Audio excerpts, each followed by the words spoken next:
double tap. Yeah, it's a double tap to a solid red. It's an old Zoom H4n Pro, but it works. It gets the job done. It gets these DOSADELICs out to you. Mikeadelics out to you. Yeah. These DOSADELICs. Welcome, folks. We were just talking about how Hamilton Morris has a secret lair. Ha. And we're trying to decide if it's underground or in a missile silo. Yeah. Well, Matt, I think he has an alter ego, kind of a Dr. Jekyll, Mr. Hyde kind of thing. Mm-hmm. So then, like, at night, he's in his lair, and he's like, no one milks the toads because I milk all the toads. And he's ha. Yeah. Yeah, or maybe he's just combing his hair to the side and getting all suave, and he's got like all these women around him, and he's just making LSD out like in this rocket silo in the desert. Yeah, like a James Bond villain. Yeah. Yeah, he's like, oh, Mr. Bond. Okay, Mr. Bond. Ha. You're going to die. I can't do a Hamilton Morris. Fuck. I want to be able to do a Hamilton Morris impression because he's got a very distinct separated laugh. Yeah, he's got that distinct voice, but he's the man. Yeah. We love Hamilton Morris. Would love to have him on the show. He's fantastic. I love everything that he speaks about when he talks about drugs and psychedelics and substances and liberty. He's a big proponent of liberty. So that's when I see that coming through in someone, I'm always like, tip my hat to you, sir. Good sir. Yeah. Right. Like, I'm not sure how I felt about him going kind of mainstream, but now he's just kind of getting out of the spotlight now that he's getting it. And it's an interesting move. I respect it. Like, my opinion doesn't matter to him because, you know. Wait, why is he stepping out of the spotlight? He wants to just go back to chemistry, and he also basically said he was underpaying his staff while he was doing the show. So, like, unless he gets, like, a lot more money, he can't, like, do the show anymore. So, no more Hamilton's Pharmacopoeia. Yeah, he said it was really difficult filming the last season, right? Yeah, like, they were working, like, 7 days a week, like, almost around the clock. And Hamilton was just walking around with a Indiana Jones whip. Yeah. And like a just Nazi hat. And he was like, ha, back to work. Yeah. Ha. I am in charge here. Yeah, he was just drinking a boga by the jug. he's like, yo, get in here. Where you are my aboga boy, and you will be bringing 8 jugs every day. Now go. I said go. Yep. Yeah, that's the FDA recommended amount for a fucking Bond villain. Hamilton Morris just has like layers and like slaves, like underground workers, like Indiana Jones, the Temple of Doom, and he's like brings some guy out, like rips his heart out. Nom shuba. If you've never seen the movie, you have to see Indiana Jones and the Temple of Doom. Yeah, it's somewhere It's fantastic. on my list. Underground layers. All right, so maybe like a Dr. Evil or something like that. Mm-hmm. He's got like underground operations. Yeah. He's got little I'm with cults. I think he's got cults like in different places in the world where he's got like they're procuring me all my opium. Little Morrisites. Yeah, and opium dens, dude. The alter ego of Hamilton Morris Hamilton. Yes, it is me. It's Morris Hamilton. Ha. He's like, I told you I'm a Hamilton. Oh, I'm a Hamilton. He's a fucking Hamilton, motherfucker. It's fucking motherfucking Morris Hamilton. Not Hamilton Morris. He's the curious babydosaurus. The curious babydosaurus. Yeah, I can't really freestyle. So I imagine. Do you imagine that Hamilton Morris or his alter ego Morris Hamilton has, like, underground heroin mines and like, does he have like labyrinths like under Afghanistan where he's like, I am secretly winning the war on drugs for us by extracting all of the opium out of the Golden Triangle and stealing it from the U.S. government. And it's like an Ocean's 12 movie. It's like Ocean's 14 with Hamilton Morris as Morris Hamilton. He's like, all right, we're going to go into Afghanistan. We're going to dig these tunnels. We're going to have, and he just convinces people to to do all this stuff for him. Right. So do you think he's got like more of like the drug mule operation going on, or do you think he's got more of like the cult? He has like a temple. People are like bowing to him when he comes, and he's like leading like, today we're going to do this ancient psychoactive plant only grown in this one specific part of rural China, and it hasn't been accessed since the Siberians, and you have to boof it, and we did, and the experience was very distinct, to say the least. So now we have a whole cult there. Yeah. How long did it last, Mr. Hamilton? About 14 seconds. So yeah, cult or drug cartel? I want to think. I know it's a cult, but I want to think cartel because that's like more entertaining. You know, he's like cooking up the thing that you would like least expect, which is meth. Because how is he going to keep those writers going all day? He's serving them tweak in their coffee, you know? So he's just got this big underground cavern and he's like making like really good meth and like straining it through the ground so that the meth crystals form underground, and then he sends the workers down to mine the meth crystals.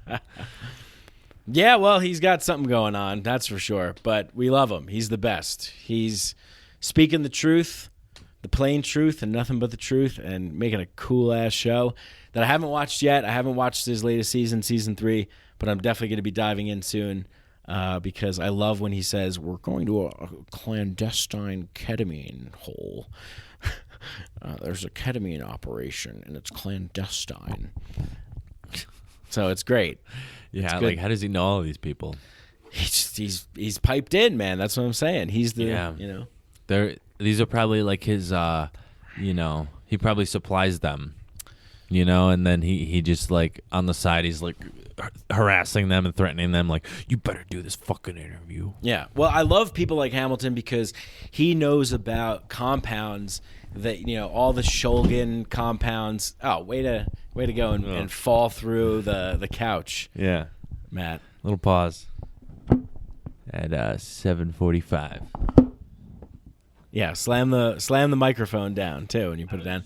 Next time when you do it, give it a real Led Zeppelin or The Who. Yeah, I just feel a little. Give it a Pete Townsend. Yeah. The couches aren't nearly this far apart. Matt's first time sitting on furniture. He's a vagrant, folks. Yeah, I'm normally out in the barn. He's a degenerate vagrant that I don't pay to hang out with me. Of course not. I wouldn't know what to do with the money. Yeah. So what the fuck were you saying? About Hamilton Morris's underground lair? Yeah. I don't know. Before you fell through the couch. Before I fell through the couch. Yeah. Which part of Hamilton Morris? Well, you know, whatever. We'll move on from the Morris Hamilton part. Well, actually, Eric Andre and Hamilton Morris had a conversation. Oh yeah, which I thought was good. Yeah, and they're just talking about acid.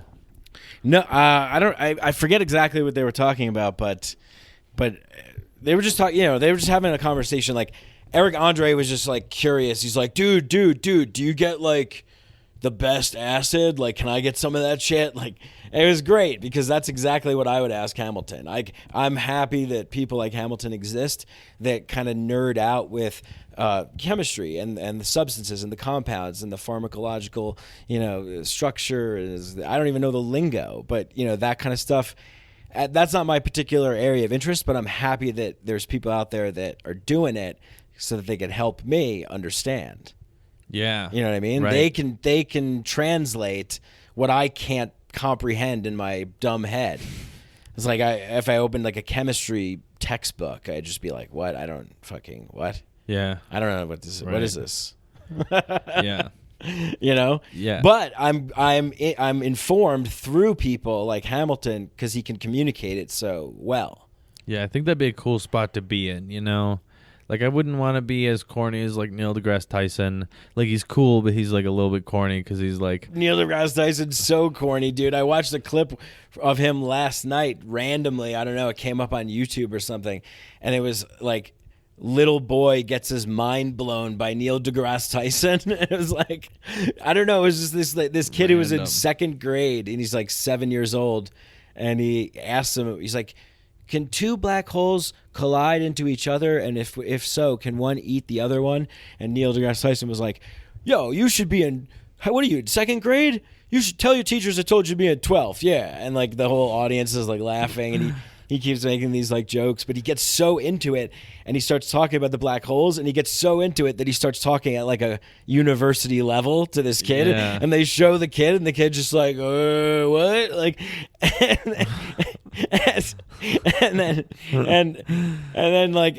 Neil deGrasse Tyson is like nerding out and like, oh yeah, but he can't contain himself, and it was just really, really funny because the kid had like no idea what he was really saying, and it was as his answer.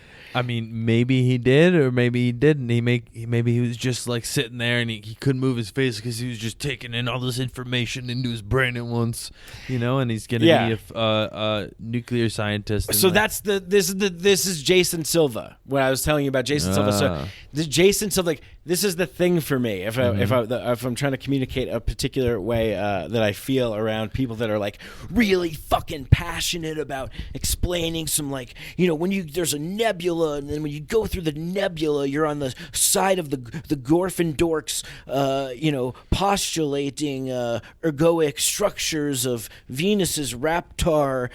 When there's a third cyclical sulfate that interacts with a dimensional grift. I'm like, what do you? I don't. Right. Who cares? I don't. What do you? I don't know. I mean, what are you doing? Sometimes space, you know what I mean? It's like space, the fascination with like what's out there. It's like, what's fucking happening here? Yeah, like we're fucking like, no, like, should we feed the homeless and like make sure everybody has a roof over their head, or should we fucking launch rockets into space because we're like, we want to send people up there? Let's buy some property on the moon. Fucking. There's companies that are buying property on the moon. Well, there's some fucking buddy making bank off of selling real estate on the moon. That's what's up. Like, that's a genius fucking idea. I know, yeah. But that's like, it's just this fascination with just the exterior, the outside world, the material things. Right. Instead of this, like, looking at each other and being like, hey, like, are you, how you doing? Are you okay? Like, do you need help? Yeah. Like, what's going on with you as a human being? We're like, no, fuck that. Let's go to fucking space. So, like, you get past Pluto's belt, and then, you know, there's actually another asteroid field there, and there's, you know, a Neptar, which is a small dwarf, and it has a cosmic ray shield that, a gravitational push, something like a transdimensional trifecta. I'm just like, who cares? Yeah. I don't give a shit. But it's fascinating. It's fascinating. So the kind of like fascination masturbators, right? Like the fascination porn, the wonder porn. It's like, it's like, it's so mind blowing. I can't, my mind can hardly. And stop orgasming. This is some shit that happens. I'm noticing on Clubhouse too. Is like people will talk and they'll kind of famous people will be on and they'll say something, and like after they say something, a lot of people will be like, wow, that was just like so mind blowing. That was brilliant. Like, yes, it's like, yeah, but like it's like porn. It's like fast food. It's like an extra, I don't know, serotonin release or dopamine release. It's like it just feels good. It's like, ooh, that was a good feely. Yeah. I got a good feely from that one. You know? And it's like, yeah, it's poetic and it's profound. You know, people share these like I do too. I share quotes on Instagram. I try and share quotes that are a little bit more, would have more depth to them, let's just say. But like, there's a lot of people, that was very like hierarchical of me, but but that's how I feel about it. And there's a lot of people that there's just so much of that kind of thing. And even this sort of like celebrity worship, right? Like we were outside, I said, who's even relevant now? You know, because we were talking about like celebrities of the past, like who the fuck's relevant now? Like who would you point to as being like the stereotypical celebrity of that era? Something like, oh, there's like a Christopher Walken, or there's like a Robert De Niro, or there's like a Leonardo DiCaprio. It's like who the fuck in music, arts? Like I have no, like who's relevant, right? Yeah. Like, but some people are, and a lot of people just give that attention, and it's just like, oh shit, like.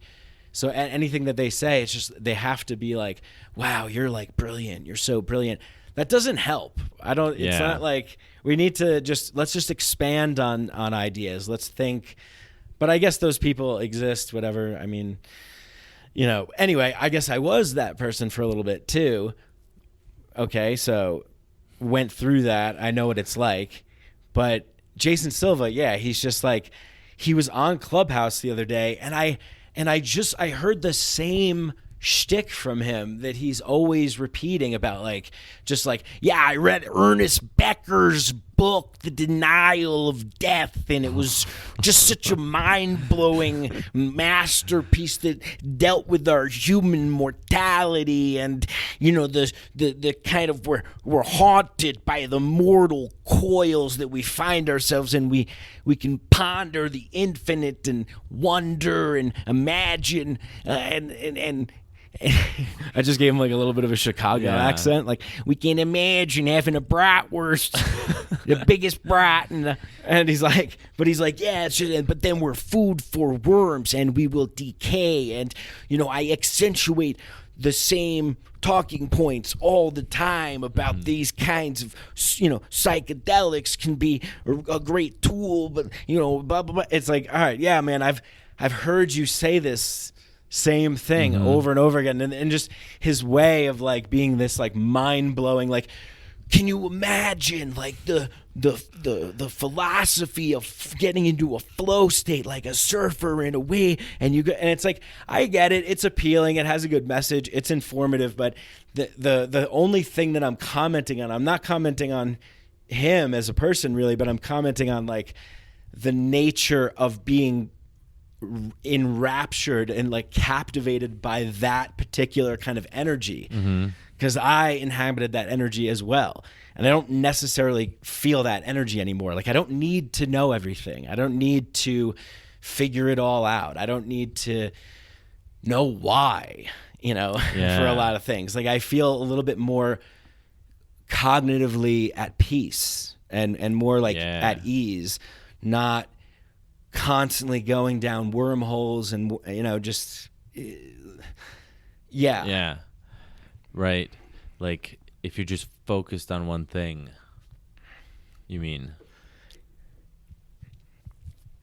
I would say not just focused on one thing, but I spent a lot of time in my life just being like absorbing information online, listening to audiobooks, reading books, and just going through articles, websites, Twitter, social media, Facebook, YouTube, Wikipedia, you know, all kinds of places. And that's like, I don't know. I don't have that same drive or that same obsession to like want to know everything, or just, oh, that's interesting. What's this? And like learn about something there and be like, all right, cool. I'm kind of bored with that. Let me get into this. Right. It's just kind of like, it's just kind of being the same kind of like couch potato TV consumer, except it's just the content's better. But I was like still engaging with it in that way as this form of like kind of mind-blowing entertainment in a way, right? You know? So I just don't feel that same kind of like fascination so much anymore. I'm just kind of like, yeah, we're here. Let's just do what we want and make the best of it. It's not going to be perfect. And, you know, what are you going to do? Yeah. Do the best you can. Right. I don't know. Seems pretty... Have a good time. I mean, that's all you can hope for. But a lot of people have like power issues. Well, here's the thing. A lot of people. So I was in a couple other Clubhouse rooms, and we'll talk a little bit about this fucking app that I'm addicted to. But I'm in a couple of these rooms, and it's fascinating. Like, I've been in the conversations about spiritual narcissism and some other things, and it's like, one of my favorite books of all time is Cutting Through Spiritual Materialism by Chogyam Trungpa Rinpoche. And full name. And I love it. I love it because it just calls out all the bullshit, all the traps that you set for yourself on the path of spiritual awakening, enlightenment, right? Like, this is another desire of the ego. The ego wants to attain something, and that same energy is applied with annihilating itself, right? It's like, what's that Chogyam Trungpa quote? He says, enlightenment is the ego's like ultimate delight, because it's like on the spiritual path, the desire to achieve enlightenment in and of itself means you're not getting it. Like, that's not the way that you get it. You don't get it. Oh, okay. Yeah. That makes more sense. So it's spiritual materialism. It's like materialism in life. It's like when I acquire this thing, things will be a little bit better for me, or as soon as I attain something, right? But that's not the point. The point is just to be. Right. But how do you be with everything changing around you? You've got an underground drug lab. You've got an underground drug lab. Morris Hamilton. Yeah, no, that's an interesting quote about say the quote again. Enlightenment is the ego's ultimate delight. Because when I first heard that, I thought, like, normally I gotta see if I'm making this up. Normally I would associate, because like, I think that's it. The ego with going against enlightenment. I thought the ego was preventing you from enlightenment. Right. So that's what Chogyam Trungpa would say is that very setup in and of itself keeps you in the realm of duality. That you're now in a war, you're now in a fight. There is an enemy that must be like destroyed or vanquished, right? Right. And so because of that, it sets you on a spiritual materialist or bypassing path to try and like satisfy the ego's desire to achieve the thing that you want to achieve purely and make it about fulfilling the ego's desires. Yeah. Right. Your ego like hijacks it and makes it about its own agenda. Yeah. Yeah. It just seeps in, right? Like, so like being the ego is it's such a like heavy or loaded, complicated, whatever kind of word, because what is it? It's just something that we made up. It's not a real thing. It's just a way for us to sort of, if you think about it like this, we have like 3 trillion cells in our body. Like, our body has an infinite amount of like molecules and atoms, and it's just like this whole, our parts are all separated inside. We have the heart, the liver, the lungs, like everything works in a system, a grid, veins and intestines. So it's a whole community of life, and that community of life, votes every, imaginary, thing. But let's just say, like, they vote every year, and there's like or every 4 years or whatever, they have like a president. So the ego is the president, or it's the one that thinks it's in charge, right? Right. It's the government, right? It thinks it's in charge, but really the people are in charge because you're a sovereign being and you have your own birthright. Supposedly. Well, you are, and you are allowed to engage in anything you want to engage in as long as you're not causing harm to anybody else or preventing them from engaging in what they want to engage with. So basically, just leave everybody alone. Just don't fuck with people.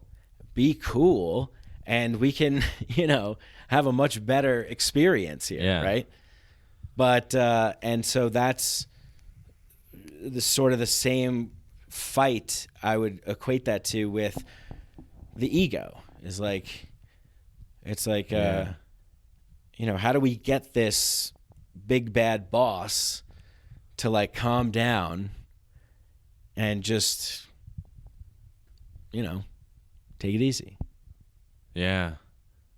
What do you mean by big bad boss though? The ego, like pitting the ego as the big, like, oh, I got to kill my ego, or like the ego is the enemy, right? Like it's the enemy, but it's also the boss.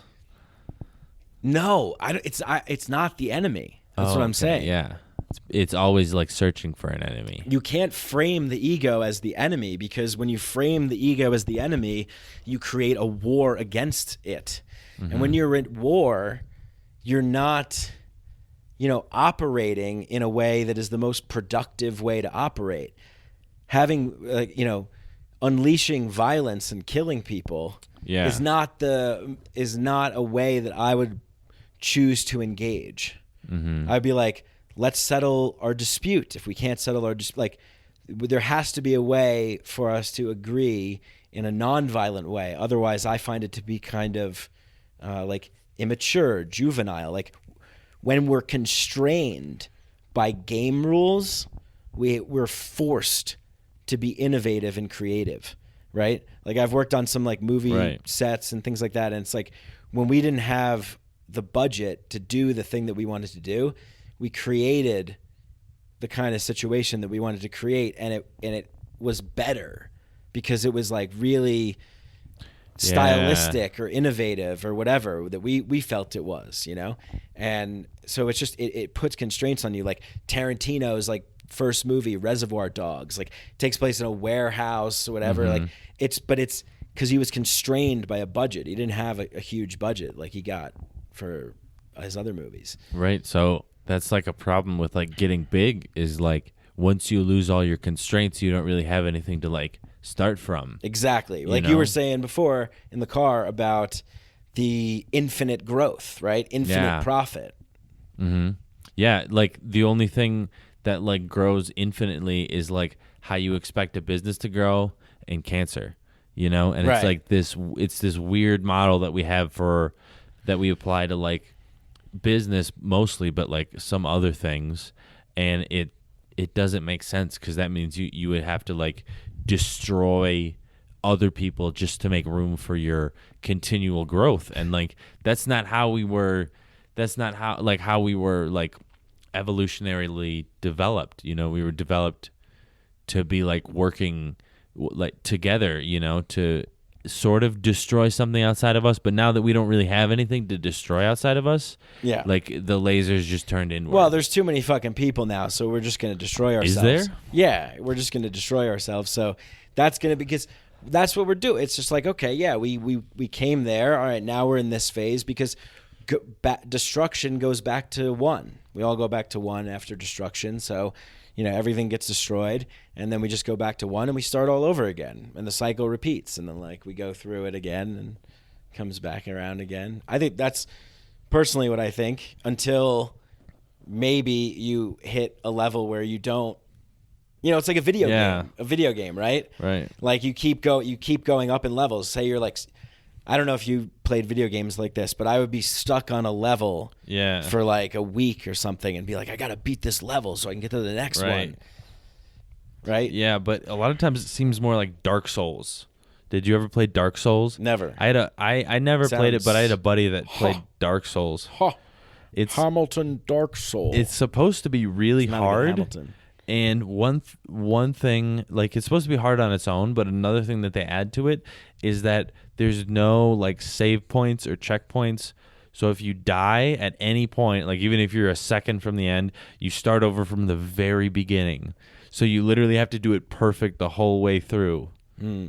Yeah, it's just a crazy idea, but it's really applicable. You can keep doing it. That's how it goes. It's really applicable to like a lot of situations where if you just make one fuck up and you got to start over from ground fucking zero.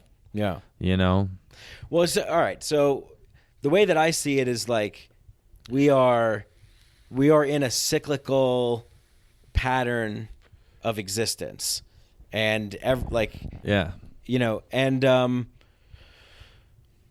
we've done different things different times, right? So maybe like Atlantis, Lemuria, like those ancient lost civilizations where one go around, maybe there's something else another time, whatever. Who knows? I don't know. Yeah. It's an interesting concept to think about. It's right, but it just seems like to me that we all share the same kind of human experience on a basic like cellular level, you know? Yeah.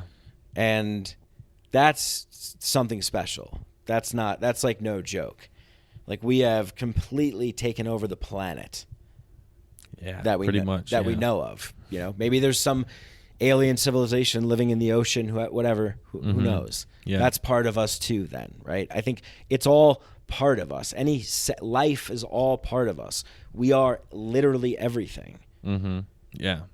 At the basic fundamental source of it all, the source code, right? And then this is how it's displayed online on the internet, right? It's like the code generates all this stuff. Everything's code, right? Even Terrence McKenna said everything is code. Even it doesn't matter if it's ribosomes or hardware. It's all code. It doesn't matter if it's being used for evolution or propaganda. Yeah, your Terrence McKenna and your Hamilton Morris kind of fade together sometimes. Hamilton Morris. Of course a horse is.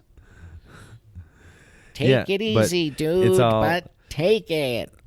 It's all code, and it makes you wonder about how this code got started. You know, why it's in code form. That's what I'm saying. It's like, that's the fucking thing. It's like, we can't, if we keep trying to figure it out, we just keep going and going and going. And where do we go? Well, so I think of it as like this sort of train that, and the train metaphor is not important because it's a bad metaphor, but it's like a train that like goes out and it's not really taking you anywhere, but there's a bunch of cool stops on the way. It's a train, but it's not really a train. It's a train. It's not taking you anywhere, but there's a bunch of fucking... It's like a cruise.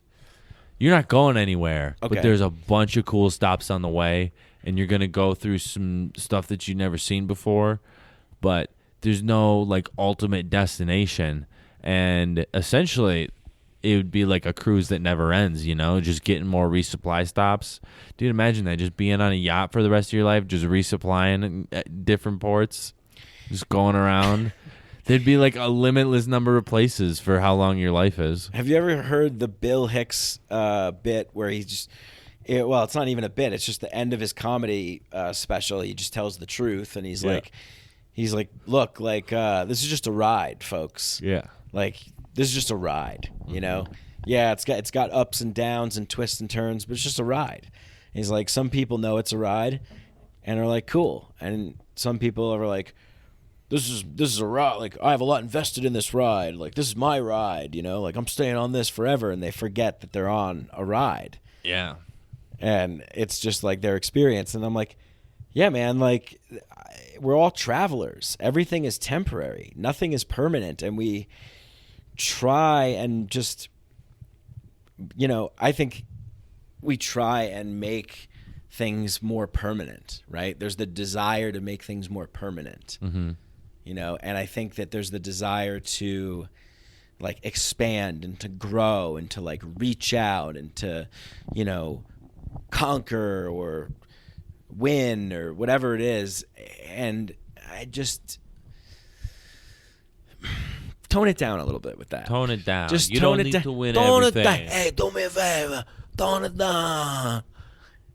Come on, just that'd be great if little bit. there was like a mob movie where the mob boss was hitting a jewel. He's like, hey Tony, let me tell you something. These mango pods are fantastic. We're gonna be selling mango pods for $50 a carton. Fuck, dude, I'd pay that Good for job. some mango pods. And we got strawberry, raspberry. We got your flavors. Actually, I would love that. Yeah. Yeah. No, That'd be I want great. the OG like OEM pods. You know, I don't want no off-brand pods. They burn too quickly. You can't trust them. Right. Yeah, and so nicotine is oftentimes viewed just like bad, right? People are just like, oh, that is nicotine, that it's bad.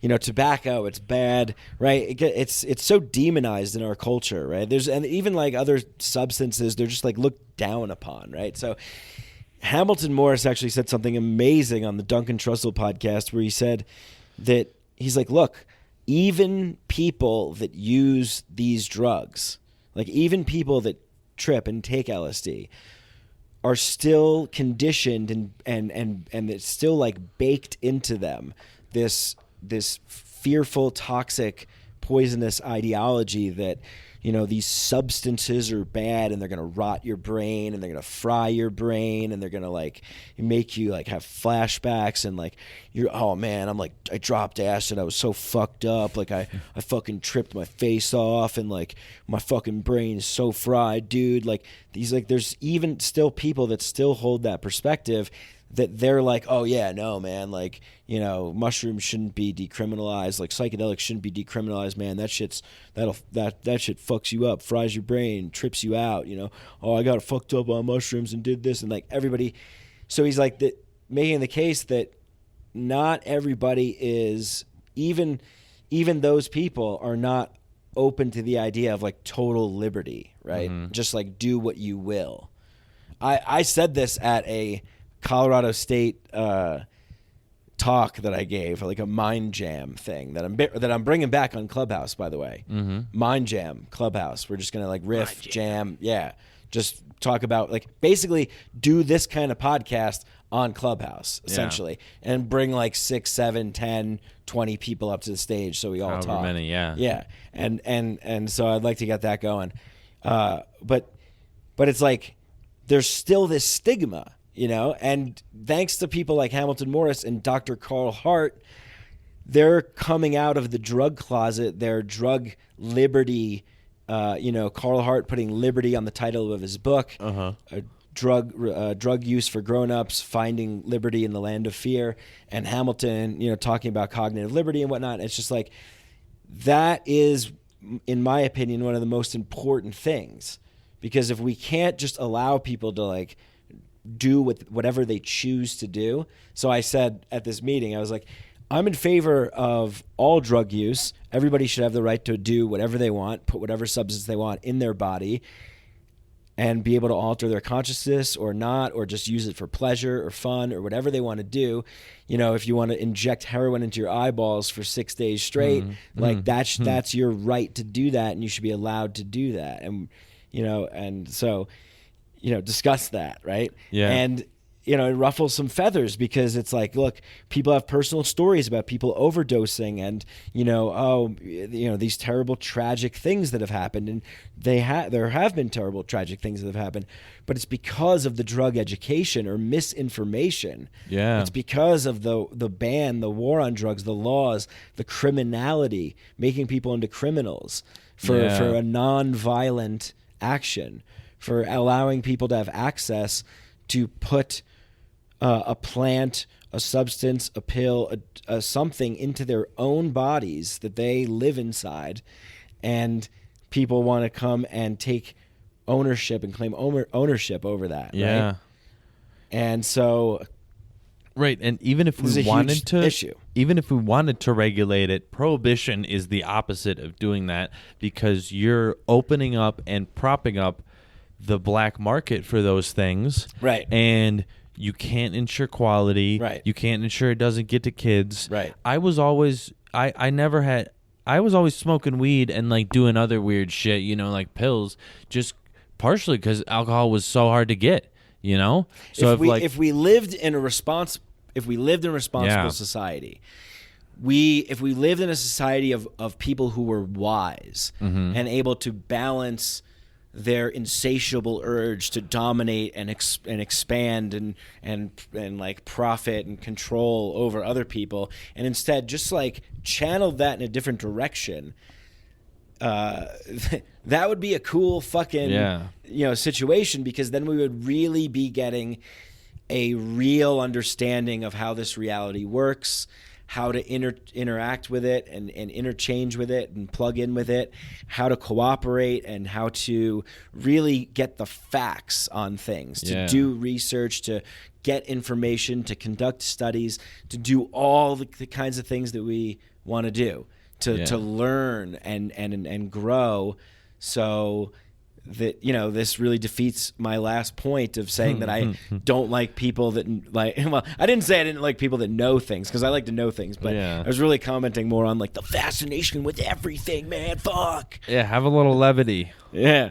Ha ha ha. Ha ha ha. Oh yeah, that. That was kind of like a Beavis and Butthead. Ha, Beavis. I was like, ha ha ha ha ha.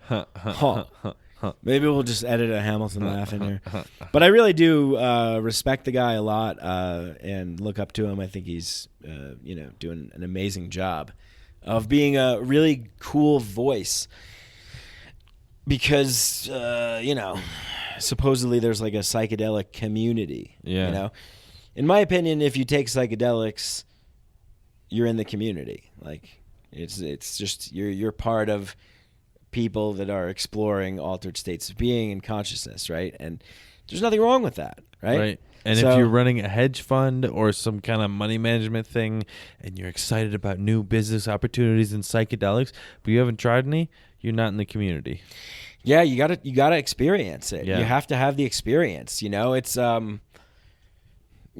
it's just like, what's it like, Matt? It's like I don't know. I guess maybe it's like being like a virgin and all your friends, had sex already. It's like a virgin teaching sex ed. Right. Well, that's McKenna would say. Well, you see, you have to have the experience, the felt sense of direct experience. Yeah. And then, he's like, you wouldn't go to a sex therapist who never had sex or who was a virgin. Yeah. Right? Like, let's talk about this thing. Like you have to it's psychedelics are something that you have to experience it. Yeah. You can't observe, and you can't solely observe and study. You actually have to have the experience for yourself, because it's a way of information exchange that does not exist in any other way. Yeah, but even you are getting direct. You're opening a portal and getting a direct download of information if you do it the right way, and you are able to change things in this reality. Right, and I think there's even something to be said for doing it multiple times, because I wouldn't go to a sex therapist who's had sex like once or twice. That's really funny. Like, imagine that. It's like you go to a sex therapist and they wind up like confessing, like, well, I had sex when I was 16, but now I'm 56 and I haven't had sex. It's been a little bit of a dry spell. Yeah, a little dry spell here, but I'm fascinated by it. And I've been helping people. But I don't know. Who knows? Maybe I'm an asshole. Maybe there's something that people that are outside also can see as well, right? Yeah, you're right. Yeah. I'm a proponent and a believer in fucking educating yourself and not necessarily, like, maybe finding a mentor, but don't, be careful for like guru shit or whatever, but like just try and inform yourself. Try and have discernment. Make the right decisions. you'll make some mistakes here along the way, but that's part of the learning and growing process. Be safe, be smart, be informed, and, then just experiment, right? Yeah. And like that, to me, it's like there you go. You're doing it. You're exercising your liberty. You're living your life. You're deciding what you want to do, and you're not having to, listen to somebody else or figure it out. Although that is an option, and you could put those pieces together. There's something about being the one that says, "I'll get on the boat and I'll go across the sea and see if there's land over there, and spices, the spice melange." Yeah, that's how they fucking found nutmeg. So there is something to the expedition. There is something to. Yeah, this is really like there's something to the expedition. Like Columbus is like on his boat, and he's just like, "We will get to this new land, and it will be glorious, and we will find the spices in the Indies." Oh, and not new land. He wasn't expecting new land. He was like, "We will sail across this way and make it to the Indies and get the spices." Yeah. And then some guy was like, "The possibility of like another land, though. What if there was like another like piece of land that was like a continent, and we didn't know about it because the earth is designed in a spherical way. If you look around, there's like fractals and codes and patterns and plants and like nuts and legumes and squirrels that talk to me, and I'm telling you, this is a direct communication. Like there's other kinds of people on a land somewhere. Just imagine the possibility. Like it would just be like, all right, dude, yeah, like if there's land, there's land. Like we'll figure it out. I don't know. That's that's how the Vikings were. It's like I still want to go on the expedition. I still want to travel. I still want to go on the journey. I want to explore. I want to learn. I want to grow. I want to find. But I don't want to like be like, mentally masturbating the whole way there. Just like, yeah, this is awesome. Fuck yeah. Like these concepts are wild and crazy, and I can't grok them. My head is just gonna explode with fascination and wonder. Oh my god, when I wrap my head around these big fucking ideas, they just fucking explode with wonder. Oh my god, just so deep in my head. When Jason Silva goes to sleep at night, he dreams of himself being like, can you even imagine the possibilities of dreaming? A kind of sort of unconscious state where the mind is at rest and the body is at rest, but the mind is cognitively activated. It's something that Nietzsche said is when you stare into the abyss stares back at you. It's this fascinating concept, that's what he dreams every night. Is he dreams about himself doing a shots of awe lecture in his mind, like in his dream. And then he wakes up and he fucking writes the whole thing down.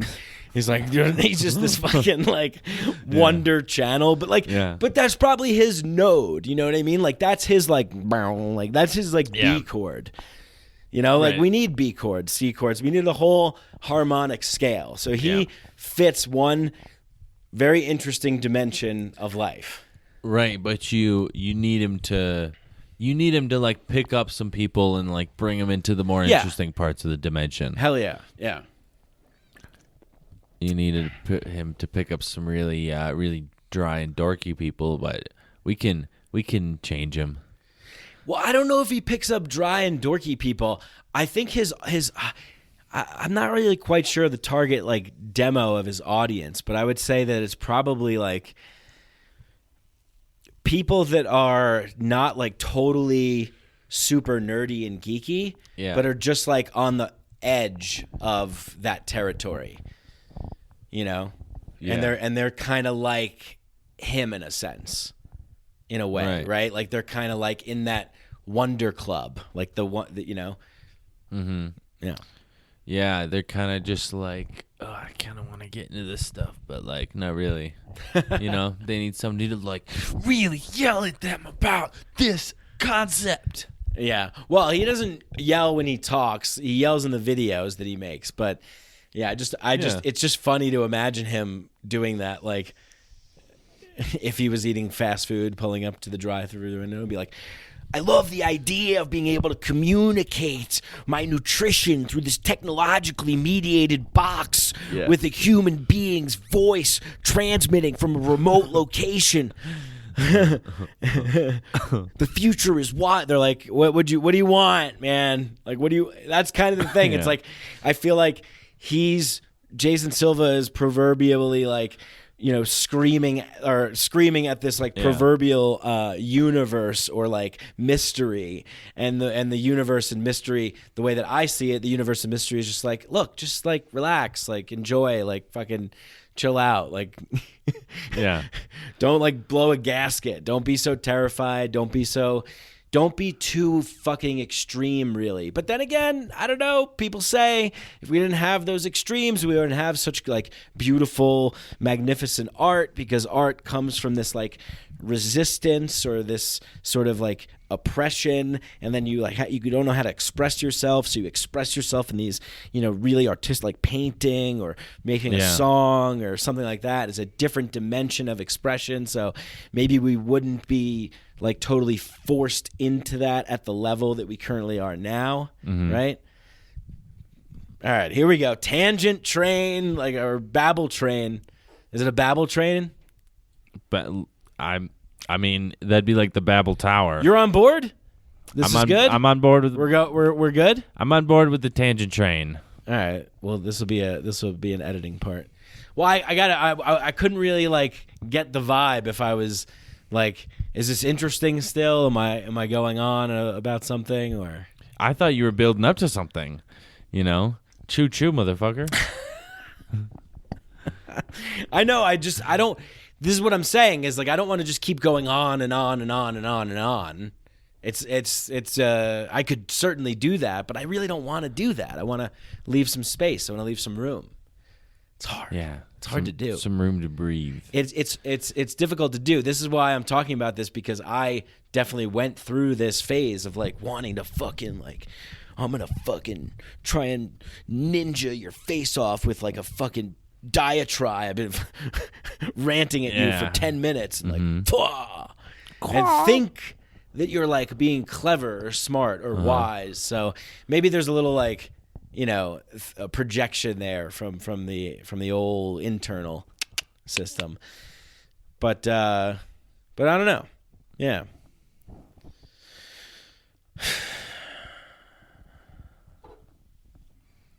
Yeah, I'm getting the sugar crash too. Oh, there's no sugar in that. Here we are, just a bunch of sugar addicts. Like, well, I'm sitting fucking. Oh man, you got some fucking sugar. I'm sitting here sipping like goddamn. Well, it literally becomes like that. Like, okay, so this is actually a great point, right? When I was working and living at the ayahuasca center in Peru, you're drinking medicine like every week, sometimes more, and there's a reverence for the plant spirits and the medicine and the healers and everything. So I was really engaging in the kind of recommended process, right?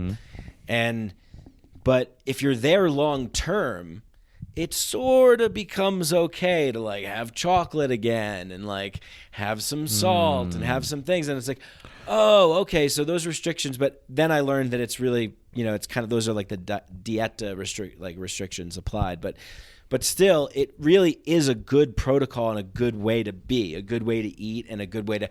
So when sugar was introduced into the equation, or like, something like we went out for a beer one night when we were in town and had like some fried chicken or something. It was like so epic to like be doing that. It just like felt so good. So it became that sort of, we always have this thing in us where we're like, I need some nicotine, I need some booze, I need some weed, I need some like, we always want to have something. Everybody on the fucking planet has a thing that or several things that's their go-to self-soothers, things that they rely on for focus or to feel good, right? Everybody. What would be some other things that people have, like butt plugs? Plugs and just like, a fucking Juul. Yeah. This could be I actually use this as a butt plug. Oh, yeah? This. Oh, okay. Yeah. It's got a nice square shape to it. Yes. Yeah. Well, it's hard to find because that's what my asshole is shaped like a square. Ooh, a square jewel pod. I'm an Android, and that's where you plug in the jewel. Okay. Yeah. It's got that nice little magnetic plug up there. Yeah. Wondered why it's tasting extra nice today. Tasting nice, eh? Tasting nice. All right. Yeah, there we go. Dude, I was telling Jenna the other day, I was just like, you don't want to be around here. This is not a good area for you. I'm telling you right now, as much as you might think like, oh, what's the big deal, whatever. I'm telling you right now, you don't want to be near. He's motioning towards his. They know what I'm motioning towards. Do they? I'm talking about my ass. My ass. His enormous cock hanging down by his knee. Yeah, that was a speech I gave. I was like, I was just like, look, this is not a good place. Yeah, this is a place where smelly, dirty, disgusting things happen. And you don't want to be involved in that. It's like someone saying like, "Oh, it's not that bad. What's the harm?" And then they're like, "Jesus Christ!" Yeah, that's how I would feel. Yeah. Right. Yeah. But I mean, what are they freaking out about? Really, they're freaking out about themselves. If you think about it. Me? No, the people that are like, Jesus Christ. Did I lose you? Yeah, the people that they're freaking about. No, but no, it's because it's not good down there. It's hairy, it's dark, it's smelly. It's not a good place. But it's a part of your biology and your anatomy, and it's how you gonna function. Make me empowered right now, Matt? Yeah, I'm gonna make you empowered about your booty. Empower this fucking booty. That's a new Garth Brooks song. Yeah. Empower my fucking booty. Like, that's like when the culture war wins, is when Garth Brooks is like coming out there. He's like, I want another man to empower my booty. Yeah. Before I go trans. And it's just like, all right, Garth Brooks, That's some real traction right there. You guys are making some good waves. Yeah, call it empower my ass. Yeah. I got a Chevy truck that empowers my ass. I got a couple beers in the back. Got the boys and got the plugs. We're gonna empower our buttholes tonight. Man, yeah, I could see all the. Then it's like, all right, the culture's winning. We're winning now. We got. We got the whole. We got them. We got everybody. Yeah, when's Garth Brooks popping off of that next one? That's it. Yeah, but I say Garth Brooks because my buddy Doug, his apartment in downtown or whatever, his balcony. From the window in his balcony, there's a massive billboard of Garth Brooks just staring into your soul, saying there is only one color. It's the human color, or something like that. It's like end racism, and I'm like, it's just it's just funny to me because stereotypically, that sort of, you know what I mean. Yeah, so it's but he's just staring at you. So it's just funny. We're at his house, and you just look over and you see Garth Brooks just staring you dead in the eyes. It's like a weird, freaky billboard that it seems like he just, no matter where you go, he's staring at you from outside, right across the street. Yeah, he's got those eyes, those haunted house eyes. But but that's the thing. Nobody even knows who he is anymore, so it doesn't even matter. That's what I'm saying. Who's relevant anymore? Hamilton Morris. It's Morris Hamilton. On the 4th season of Hamilton's Pharmacopoeia, we're going to a clandestine drug mule operation that I'm running in Lithuania. Ha! Ha! Ha! And he has clones of himself. He's like, come here, little Hamiltons. Ha! Ha.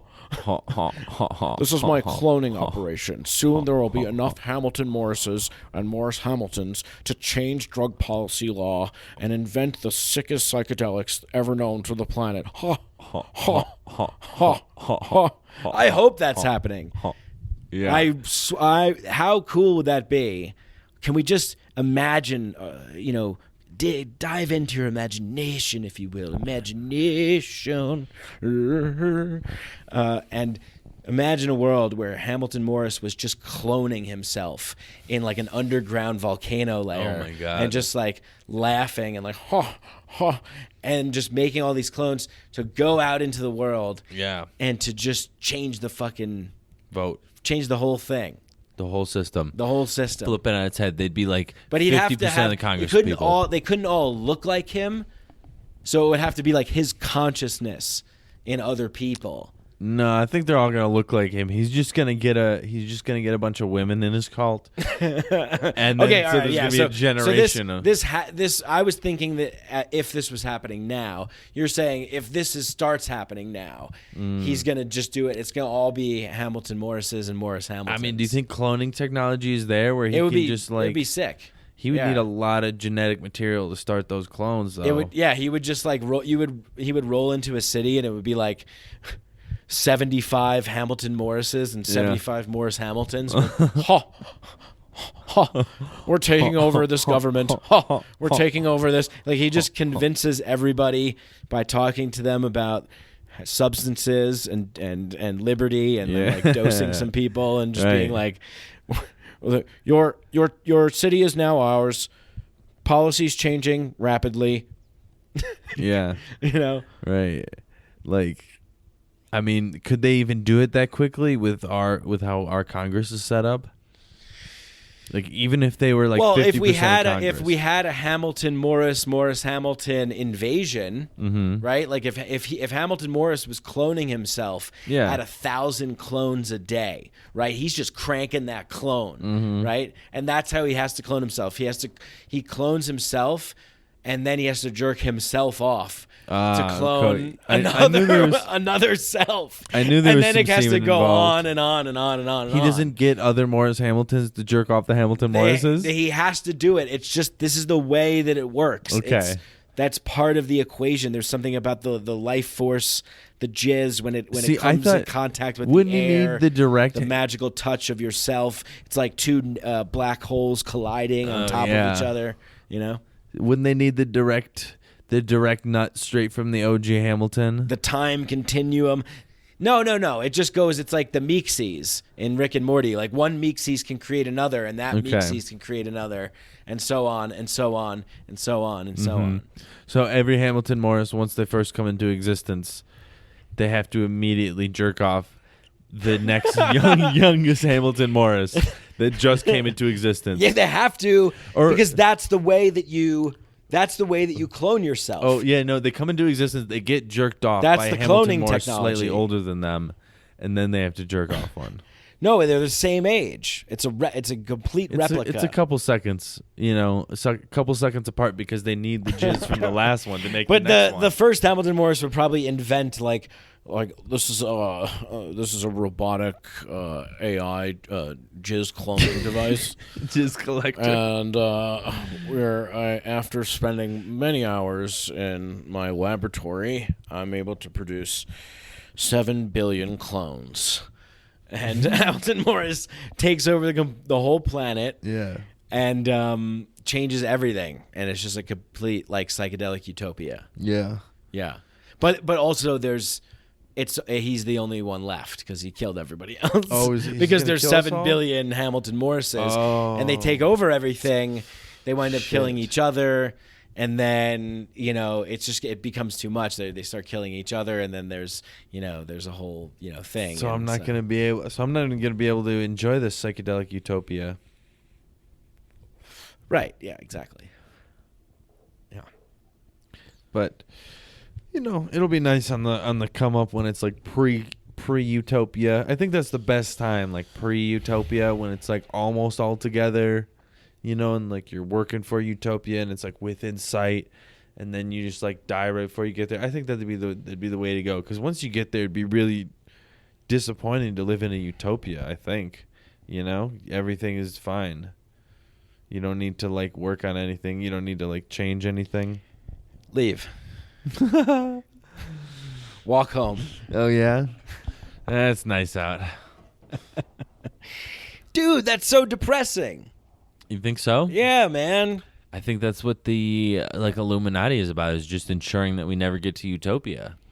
No, that's not the utopia. Isn't like a thing. Utopia is a way of being. You know, it's like it's a constant. You constantly have to participate in maintaining its equilibrium. Mm-hmm. That is a lateral way of dispersing power, not in a vertical way. Right. You know, and so if it's and it's always like fluid, and it's always changing, and it's always evolving, and quite frankly, I think that Clubhouse represents something like this, or could represent something like this. Yeah. I think it gives people an opportunity to participate in conversations and engage with people that they normally wouldn't meet. You know, like right. I got invited to be on stage with Alex Ebert from Edward Sharpe and the Magnetic Zeros, and I think Jamie Wheel had just left the stage, and my new friend Eamon Armstrong from Life is a Festival podcast was moderating, and it was fun. I got to, you know, have fun on there and engage with some people that I normally probably wouldn't bump into, right? Mm-hmm. I think the life as a podcaster also is kind of lonely, because a lot of my friends that I don't really know anybody in Denver that podcasts. Yeah. Like, I'm not really friends with any other podcasters really. So it's like I know people in, I don't know, Minnesota, Texas, California, Hong Kong, Australia, like whatever, just all over. And, you know, so I forgot my original point. Well, you were talking about how life as a podcaster, you don't really like. Oh, a Clubhouse, right? Yeah, Clubhouse. Yeah, so you get to participate in these experiences. You can pop in rooms. You can raise your hand. You can go on stage. You can be invited to speak. You can ask a question. You can engage with people that you normally wouldn't engage with. And like other people, like there's just professors and like really smart people, like popping into rooms and having conversations with like regular people, like sort of almost like something that Jordan Peterson got in trouble for, like got hot water for in hot water for and attention for. His students were basically like attacking him, and he was trying to have like a rational discussion, right? Yeah. And then after that, he started to like give these lectures, and people could ask questions, and so there's kind of like a resurgence of that element. And I know, like, I don't know, I guess it felt like that was more of a thing. There was like this kind of academic awakening in like 2015, 16 or something like that, where you got a lot of these, like what they call the intellectual dark web guys became famous, and like Joe Rogan's show, of course, helped, but there was a lot of crazy shit going on. So Clubhouse is able to bring back that town hall discussion, that town hall debate. Like, what do people care about? Like, what should we talk about? What should we discuss in an intelligent and cohesive way, in an engaging way, in a respectful way? And so far, everywhere I've been on Clubhouse has been like really respectful, really polite, really curious, really interesting. You know, and Nice. I think that when there's somebody in the room that's sort of like breaking that protocol, it's really obvious. And the room is like, yo, like this person is like sending a weird vibe because they're not like on the same level as everybody else here. They seem like maybe hostile, or maybe a little like bullyish or something. And when that happens, it gets like taken care of like immediately. Like it gets resolved like really quickly. As from what I've seen, you know.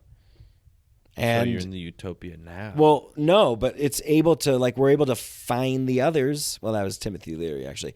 Find the others and connect with like minds, like hearts, like souls, other people. It's really cool. And I also found out today that they have an audio feature that is like perfectly set to be at like a very meditative level.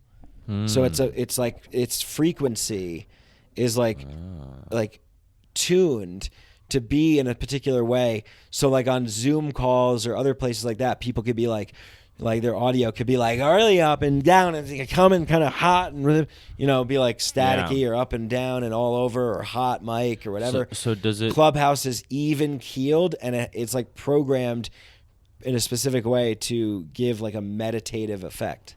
Does it like compress it?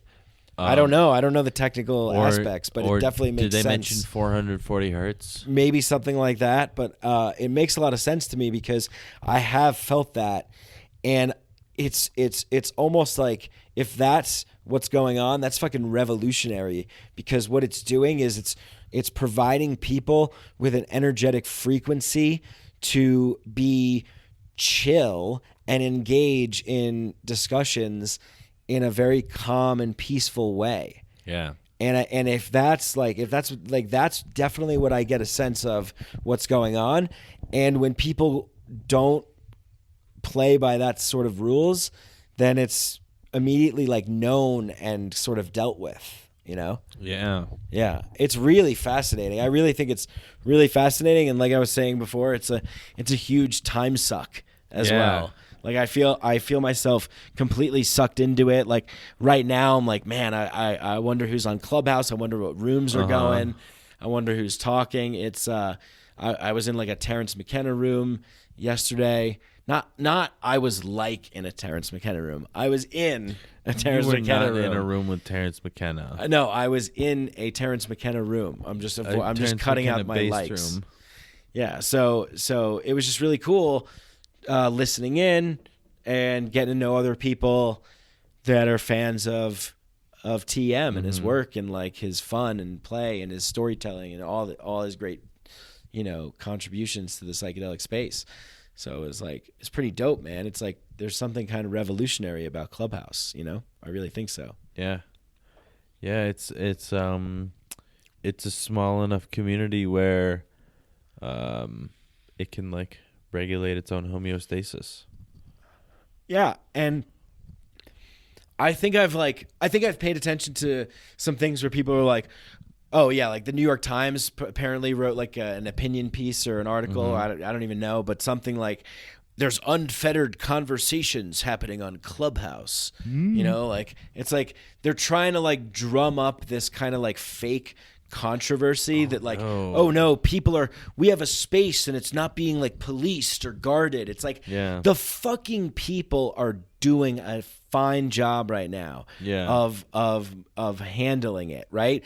You're always going to have instances. You're always going to have issues. You're always going to have situations, no matter if an area is policed and supervised or not. There's always going to be something that goes wrong, that doesn't go right, that is a mistake, that went too far, something like that. You're always going to have that. We have laws in the United States that say don't murder.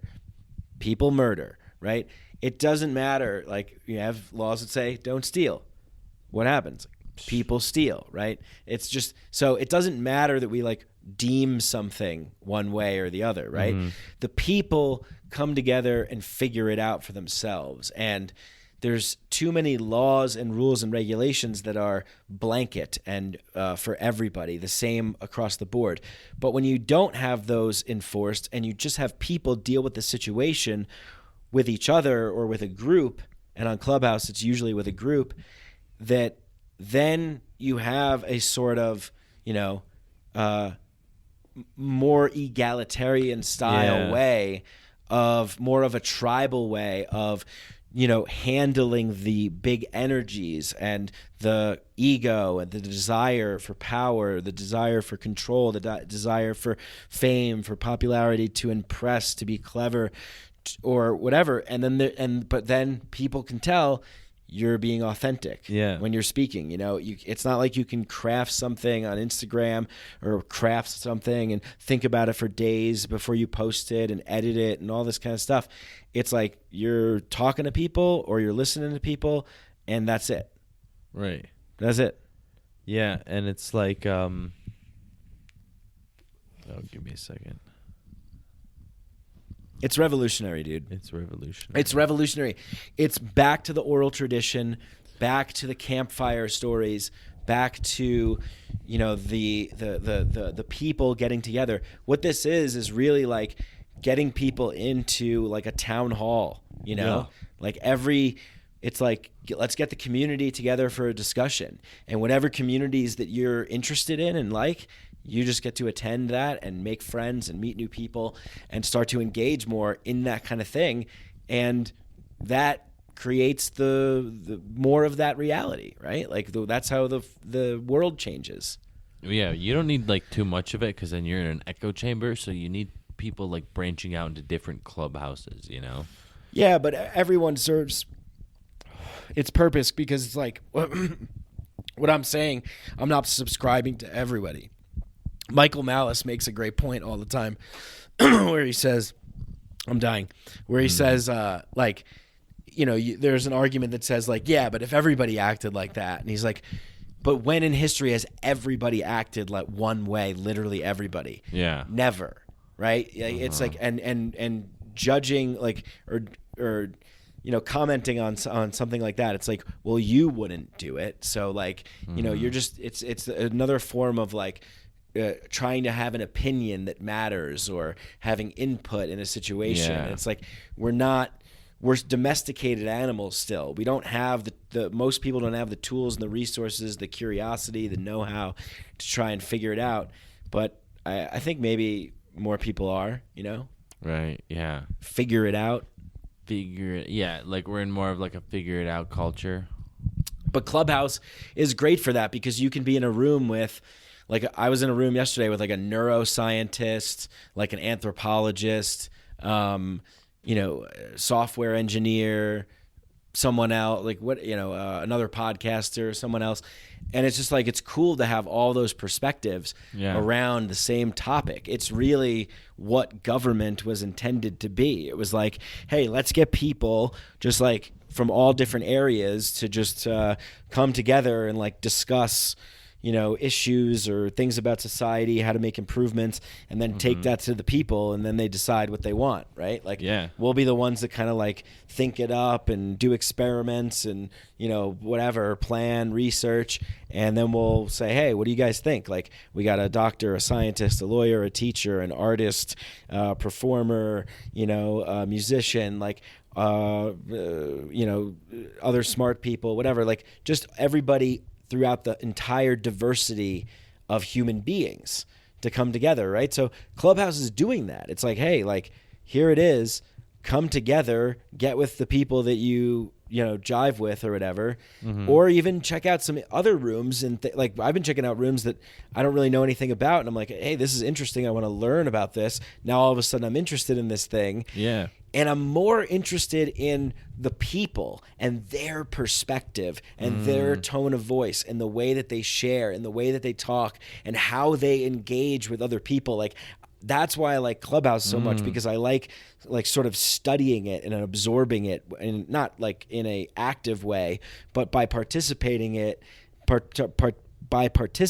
it, I'm like really fascinated by like, oh, the potential, or just really happy to see that people are just to hear people's like experiences and perspectives and connect with other people on that level. It's a real connective app.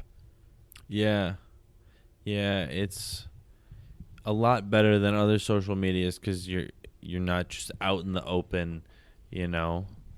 You're not just like out in the big wild field, just like, here's my thing, and it's just like floating in the ocean. You know, this is like you're in like a room and it's just these people, you know? Right. Yeah, and in order to do anything, like there's no other reason why you would be on Clubhouse unless you were like just doing like aggressive trolling, but that's not the majority of the people. The majority of the people aren't going to be aggressive trolls. Right. It's just not going to happen. So there's like a fear, right, of like, well, we got to stop the trolls, so we have to maybe do something. It's like, no. That's exactly what the trolls want, is to like, that's like the ultimate troll, is getting like you to enforce yourself into your own prison. Yeah. It's like you're building your own cage. So it's like, don't do that. Just like they're going to do what they're going to do, and the people will handle it in an organized, spontaneous, situation-based, circumstance-based way. Right. You know? Instead of just building up all these walls. Yeah, because you just wind up caging yourself in. Mm-hmm. And then you're the guard of the wall. It's like, all right, great. You're the guard of you're the lord of the wall. Mm-hmm. Great. So you're still in service of some, thing that, you could be just engaged in something else way more exciting and interesting, right? Yeah. So Like fucking alchemy. Well, yeah, dude. Alchemy, magic, different psychedelic rituals, ceremonies, practices, channeling, energy work, Reiki, clairvoyance, like all these things. We could be exploring like all these kinds of things if we could merge the scientific side of things with that realm of things that oftentimes gets labeled as woo-woo or what else does it get called? Like, it's like bullshit. New age. New age, yeah. Like it's a derogatory term now. It's like new age, new agery, like that stuff. So, and it is, a lot. There's a lot of people in there that are like not totally. It's a ripe land for predators because when you have people that are like, I want to better myself and I'm like desperate to better myself, and you have someone being like, I will tell you the secrets, like not maybe verbatim like that literally, but just kind of like, I am channeling something and like do that. It's like, yeah, that's that. We should be concerned about that, but also it's like you can't have like laws, rules, and regulations or something like. There's something about the individual sovereign human experience where we are all responsible for ourselves in a way, and we need the help of a community sometimes or other people to help us see, but we also need to sort of like stand on our own, right? And so it's like those things are always going to happen whether you have the laws or whether you have no laws. It's always going to happen. So it's like I think it makes the society more connected and more empowered with each other. Like what I'm kind of seeing on Clubhouse is like people kind of come together, and sort of support each other, or, it seems to be that way. Yeah, it's like an actual community because like the community got broken up when it got too big. Right. Yeah. Yeah, it's a re-tribalization, I think. Well, it's like it's not even tribalization; it's communitization. Because tribalization kind of like means like you're kind of like keeping people out. I know what you're saying, but I'm on the same page as you. It's just that re-tribalization sounds better. Okay, than re-communicate. I can't even say it. Yeah. So it's branding. You're branding. Not. Okay, so this is a room I want to start on Clubhouse. Go and let's get it's time to get silly. It's the wacky show. It's a comedy hour. You know how like that's like a particular view that some people have of comedy. Like I think I have a good understanding of like comedy or whatever. Maybe it's just I consider myself to have good taste, but like there's a certain kind of it's funny because I'll be on Clubhouse and I'll go into a room where like Tim Dillon's speaking, and there'll be some like other people that he has on stage that are not comedians. They're just whoever they are, whatever they are. Maybe they're software engineers, maybe they're work at Guantanamo or whatever. I don't know, but he has that's a very Dylan-esque line right there. So he has like people on, and I could sense, and I saw this too when I was doing stand-up and I was around bigger name comedians, and like there was this urge to like be like funny like around them, because it's like I want to be like funny, like you want to leave an impression. Like, and it's like that's not you can't force it. You can't like force and manufacture that experience, Mm-hmm. It has to be, that's the thing, is it just has to come natural. It has to be authentic. Yeah. And so like that is one of the benefits of Clubhouse, is that like when you're there, if you're speaking, like you just have to speak authentically, because it's like, you can't do like rehearsed stuff or bits really. Like it's just in the moment. Just be like everybody has the capacity, but it's like it's just like things that they'll try out. Like they'll try out jokes or they'll try out things. So they're trying to be funny, I guess. And it's like, instead of trying to be funny, just be yourself and then something funny will emerge. Yeah, right. You know, so it's like this idea of like, you know, how we're calling this more of a comedy focused show. Like we've had a couple chuckles maybe here and there, but it's not really like, I'm looking more at like comedy or being a joker, jokester, trickster, court jester, kind of, you know, that mythological sort of archetype or that older position in society. Alan Watts has one of my favorite talks on like the role of the joker and the outcast, the outsider, and I believe that that's like a really important role, and it's not just limited to, you know, we could be funny and stuff like that, but there's also like an element of like sort of just trying to call it like it is, right? And like put your finger on like what the fuck, like what feels like the most true, or what's like something that you've observed that feels the most real. Yeah, or like a reality that everybody kind of just dances around and they don't really acknowledge. Yeah, exactly. Yeah, a reality where we're just colors floating in space. Yeah. And we're just like... Or we're just colorless blobs floating in space because color's just a interpretation of different wavelengths of light. That's right. Yeah. I learned about some of that shit today with a podcast guest talking about frequency and light. It's frequency. Like there's so much to think about. So it's like, it's just great that there's more of us, more of the people that are in that domain. And, you know, more of us. More of us. Yeah, that's what Hamilton chants. Like, more of us. More of us. More of us. Yes, synthesize that. More of us. More of us. And he's just, all of his clones, like, the Morris Hamiltons run the drug side of things, and like, or like the drug kingpins, right. And like they develop all the molecules and chemicals and substances and analogs and everything. And then he saves all the other guy, and then Hamilton Morris in his clones, they take over like governments, they like save all the toads, they change the rainforest, they grow trees, So he's got the whole thing going. Right, yeah. More of us. So yeah, clones. There's people that think that clones actually exist.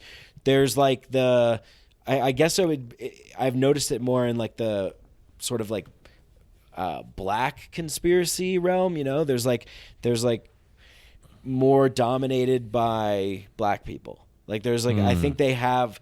There's like I hung out in a Clubhouse room the other night with them, and it was like it's really interesting because I hung out with some black people the other night. I did, yeah, it's great. I love it, man. It's like I'm able to interact with people that I normally wouldn't just like come in, you know, interact with like on a regular basis. I mean, like you're not really like going out and like bumping into people. That's true. And like, you know, we're in Denver, Colorado as well, so it's like it's not like when I lived in New York City. But it's great to interact with people that are different than you, right? Yeah. It's like in every way possible, in every dimension possible, like culture, race, religion, language, dimension, you know, everything. And it's just like, it's great. It's just great because I love hearing other people's perspectives and how they shape their experience and how they see the world.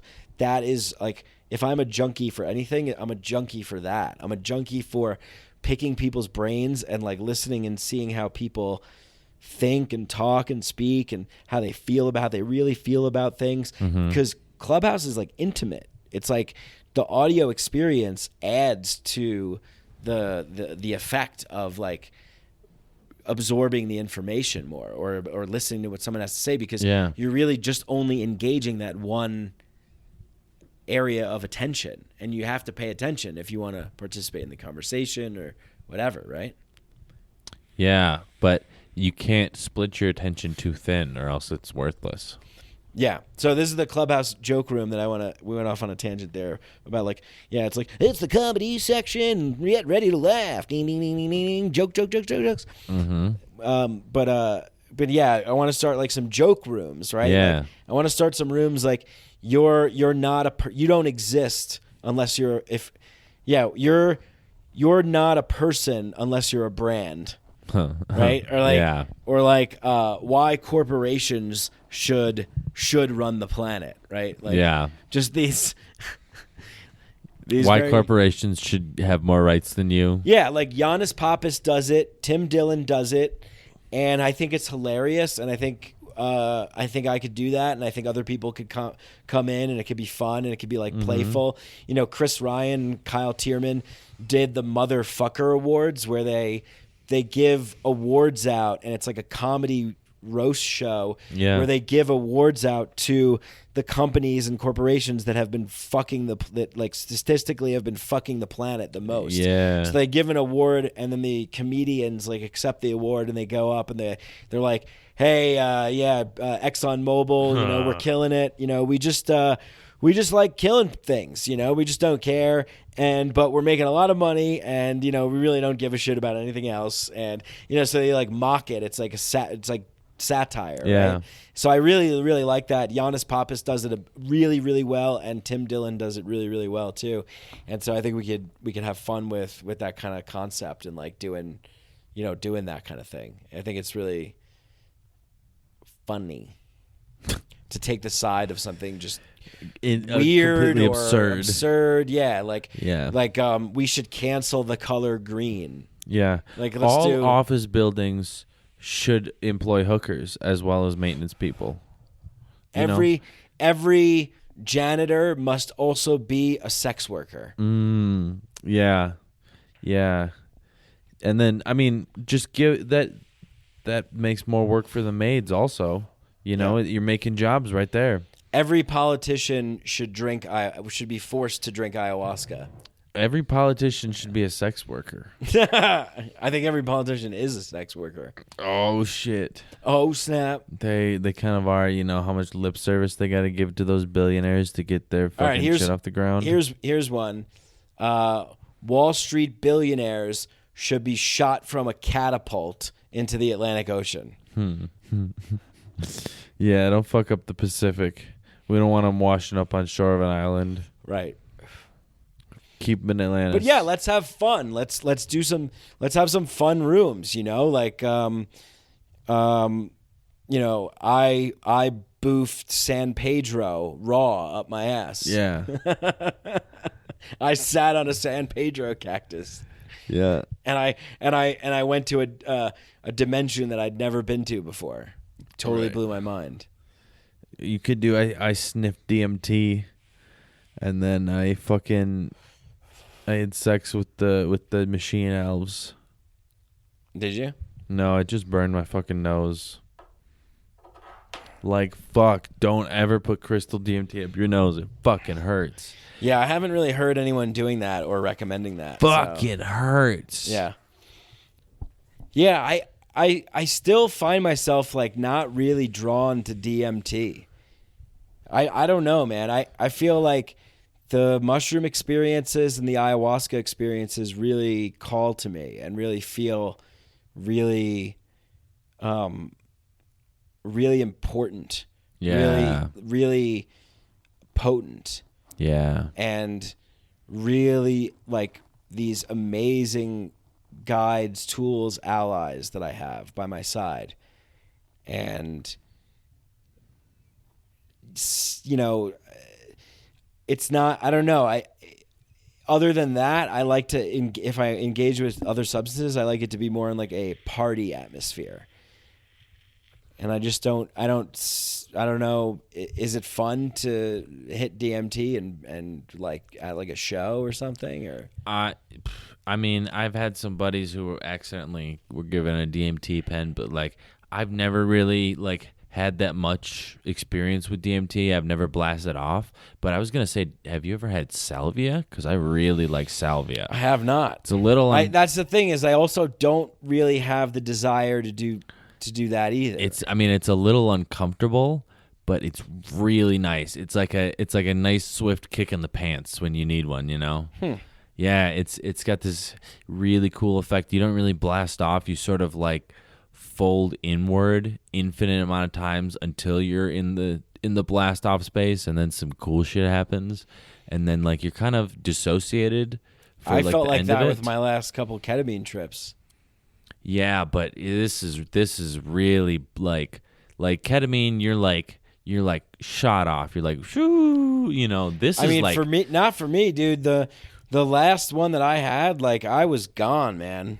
Did you feel like a physical blast on in your body? I felt like my body exploded into a gajillion nanoparticles. Oh, damn. And I just disappeared. You gotta hook me up. And I was just yeah, sure, of course, yeah. And I was just like folding in on, like, I wasn't me. I was just these nanoparticles and folding in and like waving around and very euphoric. And yeah, I mean, it was like fucking amazing. Yeah. Yeah. So sounds sweet. Yeah, it is sweet. And you know, the thing with this is, it's like you got to engage with substances in like a smart, responsible way. You can't do that kind of like recreational thing every weekend. Or I was gonna say every night, but you can't do it every night. Maybe not every weekend. You know, maybe every weekend. Maybe every Friday is your day to party and let loose. Like, that's fine. Like, you know what I mean? Like, but it's just, I think, like, informing yourself about what you're doing and, like, you know, knowing where it comes from and everything like that. Testing your drugs and, like, you know, just being smart about it, and you're going to have good experiences, right? Because it's like all that like drug war propaganda fear is like still stuck in people. And, you know, it's like, come on, you got to shake that shit off, because these things are just tools, just like anything else. They're just like, it's just anything else that we engage with. We engage with it, you know, in a way in which we are an active participant in what that thing is doing. So, you know, if you have a bunch of people that are misinformed, disinformed, you know, not educated, ignorant, and then all these other problems that we have with society that make people the way that they are, it's like, yeah, you're going to have some issues, right? But like, if people are doing it a responsible way, in a healthy way, it's like, you know, this is definitely what we need to, in my opinion, like, when people can be healed and awakened to their true self, then we can just start creating, right? Like a more enjoyable human experience. That's the utopia. It's just a more enjoyable human experience that feels like everybody is really invested in wanting to participate in that sort of way of being. It's got more meaning. Yeah. But you're always going to have people that want to just murder other people, kill other people, take the things. You're just always going to have those people. So the goal is to just decrease the amount of those kinds of people by decreasing the incentive systems that attract. Like, those people are attracted to these like perverse pathological incentive systems that are like predatory and parasitical in their nature. And so, you know, that they're just like, oh, great, there's a place for me where I can just like scheme and, you know, do all kinds of shit. Right. And we focus a lot on what they're doing, but we need to be looking at why they're doing it, you know? Like, we need to figure out like why they got into this pattern of behavior, why this thing lights up their brain the way it does, you know, because then we'll like figure out things about like other people. Yeah. You know, because we need to figure out the odd people to figure out what regular people are like. Well, I think we're waking up pretty fast, actually, if I think about it. It's just that I'm selfish and I want it to happen in my lifetime. You know, like, I want it to just happen like now, right? It's like, that's kind of where I am sort of more juvenile and get frustrated, because I'm trying to, you know, I just want things to be different. It's like this impatience. I'm like, oh, just change, just make everything right. Like, was I talking to you about this the other day? Someone said Seth Rogen is starting a cannabis company or something. And I was just like, yeah, you hear about these celebrities, Mike Tyson, whoever, other people with cannabis companies, and then people that are like wanting to get into psychedelics and the psychedelic space. And it's like, if you're going to be participating in that space, there should be, I would love to see a real big push to incorporate donating a certain percentage of money to decriminalization campaigns, legalization campaigns, to research, to changing laws, to like empowering people that are doing things like the Denver Mushroom Cooperative, like teaching people how to grow mushrooms in decriminalized areas, and just like and then trying to contribute money to help change laws to get criminals who are not criminals, who are innocent people, to just have them be released from prison and their records expunged so they can go back into society and start participating and being a human being again, not trapped in a cage like an animal for something that is a beautiful thing or a non-violent thing.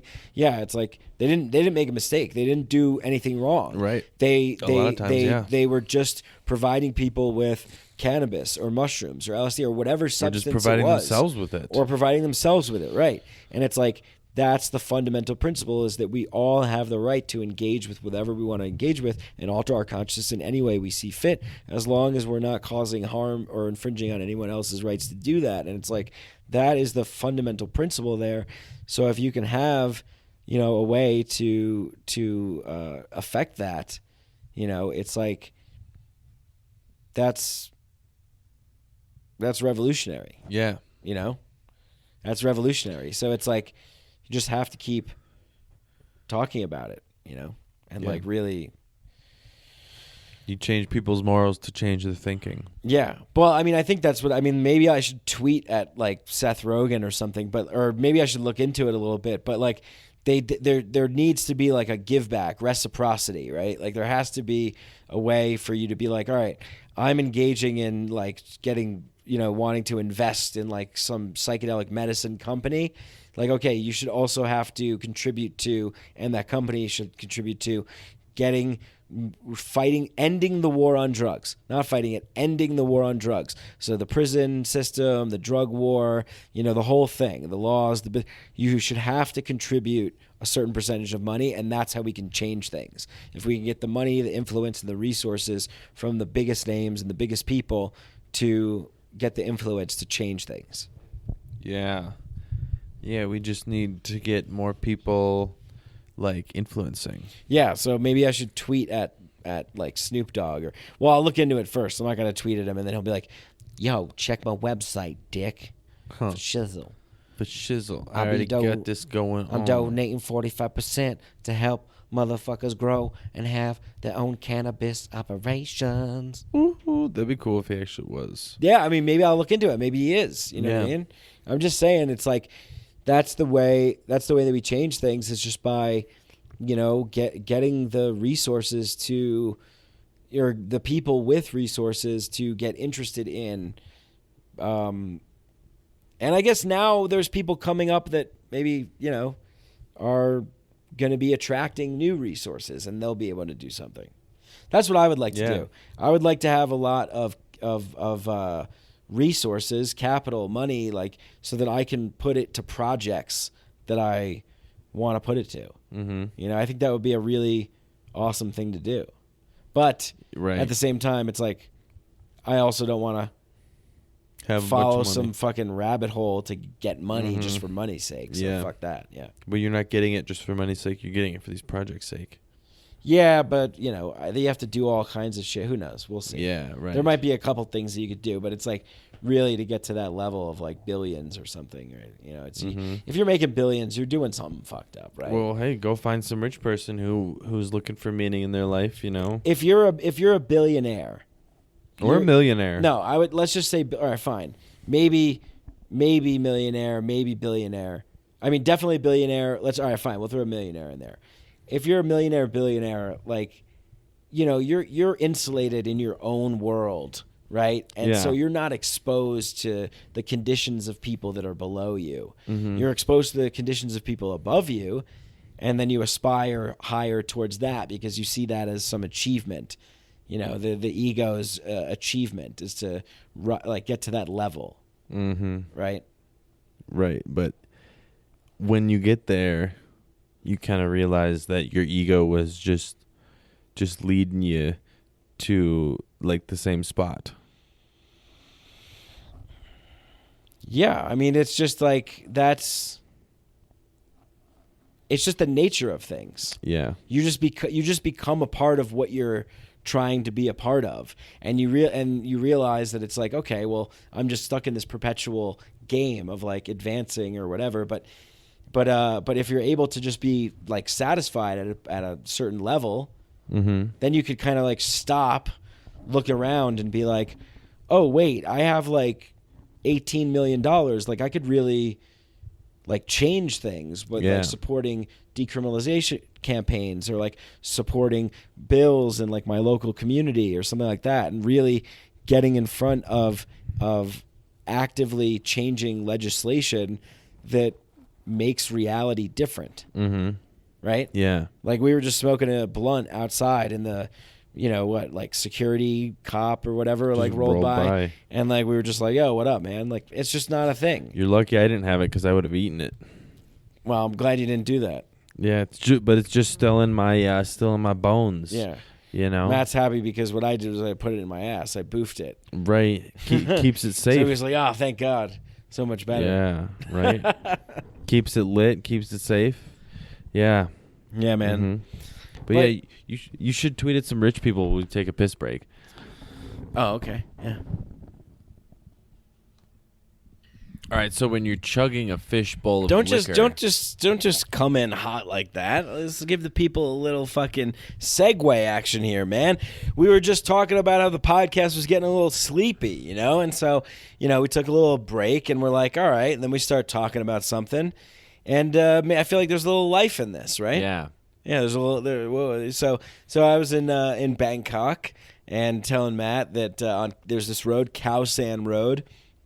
And it's just like fucking epic party, kind of like frat college type, chugging fishbowl drinks with this stuff called M150. It was like a Red Bull kind of drink. Oh. People said that there was like some kind of like lysergic or like thing, like or tryptamine type thing inside of it. Like people would there were like rumors that it was like, yeah, this stuff makes you. I didn't feel like I was tripping, but I felt like this crazy, like euphoric energy. Yeah. And so you're like insanely hammered from like 2 liters of alcohol and like throughout the night, and with a bunch of strangers you just met, and walking down this road, and everybody's out on the street partying in the street. Every bar has the outside seating, an area where people are partying and dancing and drinking. And then in the street, there's like vendors, there's food, there's all kinds of bracelets, trinkets. Yeah. Some guy came up to us trying to sell bracelets that said like eat my ass, like fuck you. Yeah. Like suck my tits. And like people were hammered, so they're buying them. They're like, oh, this is hilarious, Yeah. So we walked by a place and the guy was like, they have like signs up as you walk by, and like they're walking by you, and they're like ping pong show, ping pong show, ping pong show, and then we walked by another one, and then the guy held up a sign and it just said monkey blowjob. So it's just like and we were like, well, what is that? Like, is that like you get a blowjob from a monkey, or you watch a monkey get a blowjob, a hooker give a blowjob to a monkey, or is it 2 monkeys giving each other 69ing? So we didn't really know. We were pretty confused as to what was going on, but it was hilarious. Yeah. And everybody was hammered drunk and like blind drunk, and it was really fucking fun. Damn. Yeah. I don't think I've ever been drunk enough to want to go to anything called a monkey blowjob. Oh yeah, we didn't go, but it was just that's what was going down. It's the vibe. Yeah. I mean, it's a sweet, sick, gnarly, awesome vibe, man. It's just like being in that energy of like street vendors and street partying and drinking. Yeah. It's like everybody's out, everybody's interacting with each other. You could not interact with somebody. You're walking down this road, like, or you're having a drink, like there's gonna be action, there's gonna be excitement everywhere you go, and that's. I don't know. I mean, that was just, I fucking missed that, actually. I mean, that M150 kind of sounds like a low dose dissociative, Probably is. Low dose dissociatives are generally uppers. Well, do you remember Four Loko? Yeah. Yeah, so there was a time where Four Loko had a specific ingredient in it. Caffeine? But something else besides caffeine. And they had something else in it, and then they had to recall it or take it back or something. But there were still people that had like the original Four Lokos, and they just, I mean, they make you go fucking nuts. Like you're so drunk, and you're so like disassociated as well, and you're just like spinning and spiraling out of control. Oh yeah, from like just a few of them. They probably had like taurine, because like the 4 represents like the 4 legal substances. It's alcohol. Like they obviously didn't put nicotine in there, but it's like alcohol, caffeine, fucking. What else is in a 4 Loko? I have no idea, but okay. So and then the Loco represents like the mystery substance or whatever. Oh no! There's no mystery substance. The thing they took out was caffeine, and I think they still have the taurine in there. So maybe it's the taurine then that affects you in that way. Well, yeah, something makes it different. Well, it's having caffeine and alcohol together. Okay, that was the main thing. You're not allowed to put caffeine and alcohol together in a drink anymore. You're banned from that. That was the whole 4 Loko thing. Oh, so that was the thing. Yeah. So now I thought it was a different ingredient. No. So caffeine and alcohol together equals 4 Loko. Right. So if I went out and drank a bunch of coffees and then had a bunch of shots, I would be 4 Loko. No, you need some more sugar. Okay. And I think it's if you had an energy drink and liquor, Right, yeah. Well, we used to drink I used to drink vodka Red Bull. Yeah, exactly. That's the most disgusting drink in the world, and delicious. You're a piece of shit if you drink a vodka Red Bull. If you drink a vodka Red Bull, you are a filthy scumbag, dirtbag, degenerate, vagabond, lowlife, bridge troll dwelling species. I'll give you one worse. Red Bull. I used to mix my Red Bull with fucking Jaeger. You ever Red drink Bull Jaeger? Yeah. Of course I've drank that. And I was a douchebag at the time. I used to drink. I was a complete douchebag. Once a fucking month. You're right. You mix caffeine with alcohol, you become a lunatic. Yeah, and sugar. You definitely need the sugar in there, because like if you've seen how these people act on a fucking extra large margarita. Oh my fucking god, dude! They're 3 Loko. That's what the M150 was then. The M150 was like that, but without any alcohol in it. So it didn't have alcohol in it. It just had like a shitload of sugar, maybe taurine, and a fuck ton of caffeine. Yeah, and then they just dumped them in these literal fish bowls, and mixed it with like tequila, whiskey, vodka, just like jungle juice type shit. Yeah, and people were just losing their fucking minds, dude. I fucking bet, dude. Yeah. I'm such an old man now. I'm like so nostalgic for these like party days. Well, shit, dude. Let's cook up some jungle juice right here in the studio. Well, the reason is because and like this podcast has been like majority kind of like talking about some serious stuff in a serious way and sometimes in a sleepy way, but also like there's just times where I just feel like being more like silly and absurd and weird and just kind of bouncy and charactery, and it's like it's nice to have the freedom to do that. I think is like to do that and to also not do that. Yeah, it's nice to be able to just feel like you just do it when you feel like it, and you just don't when you don't want to feel the pressure to perform. I think that's also one of the reasons why I wound up leaving stand-up comedy, was because I was just like, I don't want to just like get up and just like perform every night. Like I don't want to just perform all the time. Like I just the best part of stand-up comedy was hanging out. Yeah. And being with other comedians. That was when I got the opportunity to hang out and be with comedians that were really great comedians. That was the most special thing, because you're around like true genius, true hilarity, not like the packaged shit that you would see on the screens. And I think that's why there's so many good comic podcasts out now too. Like there's so many good comedy podcasts, because they're just able to like put that total energy. And like I said, Giannis Pappas doing that fucking Clubhouse room, like is it racist to be anti-racist, or like things like that? And it's just fucking hilarious, man. Like Tim Dillon the other day goes, yeah, we should take all the COVID deaths and turn them into NFTs and turn them into like, it's just like, dude, I love like that shit inspires me so much, because it's like you are doing the thing that the comedian is in my opinion one of the parts of the comedian, the true joker is supposed to do, which is reveal the absurd nature of humanity in a satirical and biting and poking and whimsical, witty way. And like some people will look at that and go, oh my God, that's so offensive. That's over the line. It's like, that's the point, is to make a commentary on what the fuck we're doing as a society and as a species, that we're like getting into these kinds of abstract territories with money and all this stuff. And Tim Dillon is coming along and shining a light on that and being like, we're absurd. We're a silly species. We're silly.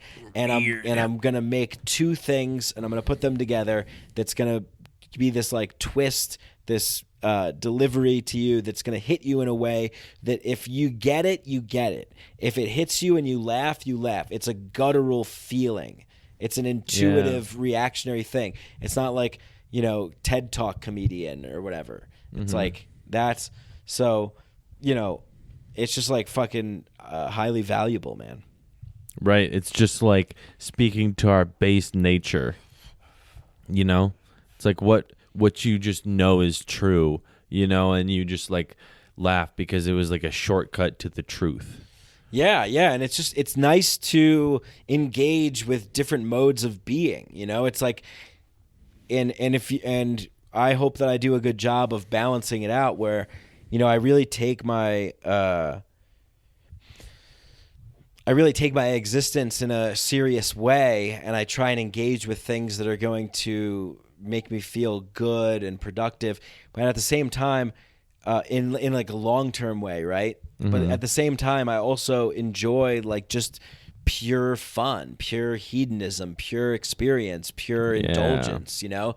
And it's just like, that is just as important as the other part of the seriousness, of the meditation, of the, you know, philosophical discussions and whatever. It's like the balance that I'd like to see in the world more of is the acceptance of more humor and more wit. If we lived in a world where people, like, remember when I think Obama ripped Donald Trump at the White House press conference, and Trump, like, he is not the kind of person that was the first moment that I noticed that. It's like, he's not the kind of person that can laugh at himself. Yeah. So if you're the kind of person that can laugh at yourself, then that's good for the world. That's good for a way of being in the world, you know? And it's really, really important. And I kind of feel that, like, I hope we're getting back to that, because we've been in a place where people just were too tense, too tight, you know, couldn't laugh at other things, because they couldn't. If you can't laugh at yourself, you have a hard time laughing at other things, because you can't accept yourself.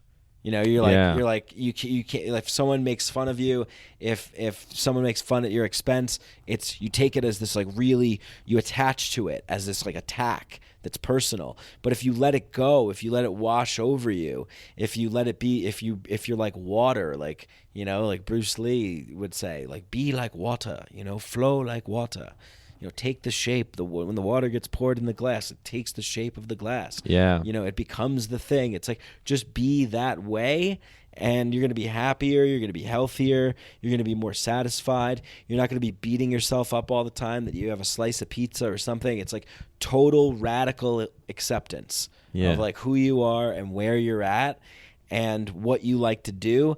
And the challenge is, how do you balance it out so you're engaging with everything in a pretty healthy way? And you know, and then if you notice that it's like going overboard, then you just kind of correct it and come back, and you're cool. You know, it's not such a big deal. Yeah. Right, and I wish there was more room for, like, correction in our society. You know, people are just like, "Oh, you fucked up. I can't mess with you." You know, like, you mess up once and, like, it's just like a permanent stain. But, like, yeah, that's not where that's not good. We don't want to be there. That's not a place where that's where we are. And a lot of people, like, think in a punitive sense, you know, like, oh, they did something wrong, they got to pay for it. Right. But, like, even if that's true, like, I guess this is going to be a rant about the justice system, but like, with the way that it works is, like, even after they, like, pay their time, they're still, like, fucked out of job opportunities. Like, how does that make sense? Like, they already did the punishment. Why do they have to get more punishment by not being able to get a job? Like, they should just be able. It should just be like, oh, you were in prison. Okay, that explains why you don't have. You made the great point in the beginning of that of Why do we even frame it as punishment? Yeah. Right? There could be another way. Hold space for this person. Let them engage maybe in like a psychedelic, psychotherapy, trauma release practice, workshop, integration, actively engaging to be a volunteer, to like work, do a garden or something like, there's a lot of other, not just that as the sole way, but there's so many other options, in a tribal, smaller Dunbar number type of society where it's like 150 people or less. It's more personal, right? Like like a lot of the rooms on Clubhouse, it's more personal. So if somebody is acting like not in harmony and not in sync and not beating to the same tune, then it's kind of just like, you don't just chop that person's head off. You're like, hey man, like we're getting down with an A, minor, and that's kind of what we're doing. We're playing that scale. Like, if you want to jam that way, like cool. If not, we're gonna maybe we'll do another jam that's more suited to you. Like, it just seems to have that kind of atmosphere, and that's like a great atmosphere because it's like you come together to solve the problem. You walk the person through the experience. If you saw somebody struggling to walk up a flight of stairs, you could walk past them, or you could be like, hey, let me help you. Do you want help? Can I help you? Or you could punish them for not doing it right. Right. Or you could send them to jail. Yeah. No. This person's not walking up the stairs fast enough. Cuff them. Arrest them. Yeah. And sometimes people just need like room to like figure themselves out. There's some people who are like kind of messed up. I don't know where you got the jewel. Oh, there it is. Yeah. Yeah. Well, I mean, I think that we're gonna maybe wrap this episode up, unless you want to chime in on some things. Matt segment. So I was gonna talk about. Originally, I was going to talk about like Silk Road and shout out to like some of the starters of like making the dark web relevant, and who's, like currently serving free Ross Ulbricht. Yeah, but I decided to change it at the last second, a couple of minutes ago, probably like 17. And I'm sure some of you guys listen to Joe Rogan out there, so this is going to be a little piece about Carl Hart and his effect on Joe Rogan. And he went on there. Yeah. And he oversimplified some shit for Joe Rogan, and now Joe Rogan is spitting out incorrect shit. He is? Yeah, he is. What is Joe Rogan saying? He is saying ketamine is the same thing as PCP. That's one of the worst ones, right? Wait, I think that Dr. Carl Hart said that. Yeah, he said that. That's not correct. Do you think that's correct? I know people who have done both of those. He says that they're chemically the same. They are similar. Just because they're similar doesn't mean that they're the same. Right. He was oversimplifying. So like it's like several atoms apart. It's like a whole half of a molecule apart. Like, just for reference, the serotonin molecule is a lot closer to the tryptamine molecule, is a lot closer to the melatonin molecule, and they're wildly different. Yeah, you're getting real nerdy right now. Let me just say. Okay, I think Dr. Carl Hart was just giving it a little bit of room and a little freedom and just being like, look, they're basically the same. But now Joe Rogan is out there lying to people, saying Who did he that lie to recently? Like almost everybody that comes on his show. He's telling them yeah. everyone? Oh yeah. So like what to break it, to make it less like nerdy, saying that PCP is the same thing as ketamine is saying that psilocybin is the same thing as melatonin, just because they're pretty close. They're pretty much the same. Technically they're closer. So you have a bone to pick with Dr. Carl Hart. I have a bone to pick with Dr. Carl Hart. Me and my friends do. Okay. Yeah, we've been talking about this all fucking week since we've been noticing it like a lot more lately. Did you do any research into it? I know all sorts about this stuff. This is just pretty basic chemistry. Like, even two compounds that are the same aren't even necessarily the same. Okay. Take for instance ketamine. Yeah. There's a thing in chemistry called isomers, right? Okay. Every substance has a left and a right-handed isomer. They're mirror images of each other, and the molecules rotate in opposite directions. One goes clockwise and one goes counterclockwise. So you could have like ketamine. One side is going to do all this trippy stuff. One side is going to do all this sedative stuff. So people will isolate different parts of it. Take, for example, like Ritalin. One side does all of the work. The other side is completely inert, right? If you've got aspirin, the reason it's so hard to isolate aspirin is because you can have two exactly identical molecules. One of them is poison, one of them is aspirin. But they're just isomers. So even if it's the same... So you understand this. Yeah. Awesome. I was a chemist. Oh, amazing. Yeah, so this is like pretty you basic. Studied chemistry in college? Yeah. Oh, sick. I didn't finish college, though. Disclaimer. Well, whatever. But still, like... You opened a couple books, went to some classes? Yeah, I got. There you go. You're a I got pretty far in, and great, fucking. You're a chemist. It's great, man. Yeah. But yeah, so just because two compounds are similar doesn't make them have the same effect. All right, we'll get a debate with you and Carl Hart. Yeah, if you look at it's just like experientially, like if you look at somebody on ketamine, they're going to be obviously sedated. If you look at somebody on PCP, they're going to be obviously in a manic state. Some people might say that people put other things in the PCP, like we were talking about before with ecstasy, you know, where people would mix other things like methamphetamine in with the MDMA. Right, so maybe that's what's going on with PCP, right? It can't be every time because PCP was invented. Well, it's become known for that. Sure, so it's the majority. But probably. Alexander Shulgin observed a manic state when he invented PCP. Yeah. So I mean, he was getting it pure because he was making it. You know. So cool. I mean, I would take anything that Alexander Shulgin made. You take PCP? Yeah, if you know what? If he made it and I was with him and I knew him, Hamilton Morris knew him. There is something to be said about about liberty. So don't take things for granted just because like a doctor says them. Sometimes they're being oversimplified. I'm sure he was meaning well. I'm sure he was just trying to give PCP a fair shake, but it's kind of unfair to ketamine.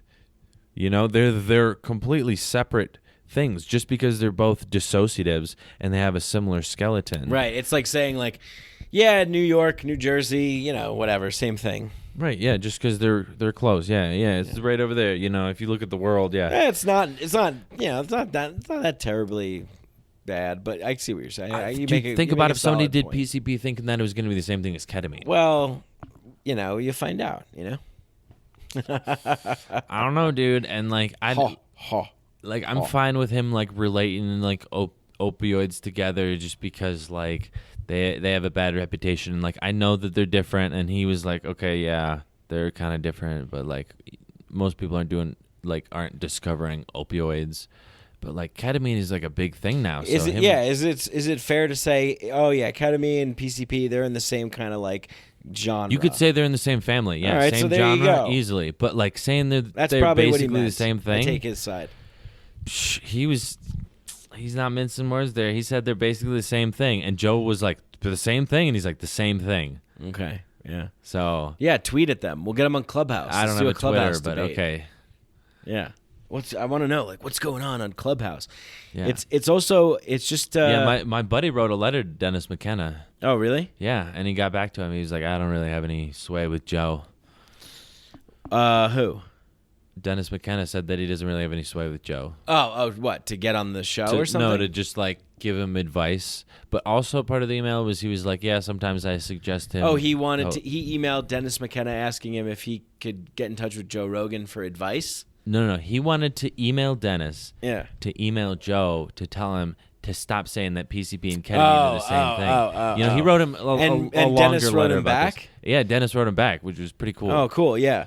Well, yeah, I think Dennis is really accessible, you know, and I think that maybe one day I will talk to him. I guess I don't know. I've never really felt I felt satisfied with the information that he's provided and the interviews that he's done and the stuff that he's contributed to, that I haven't felt the urge to sort of talk to him one-on-one.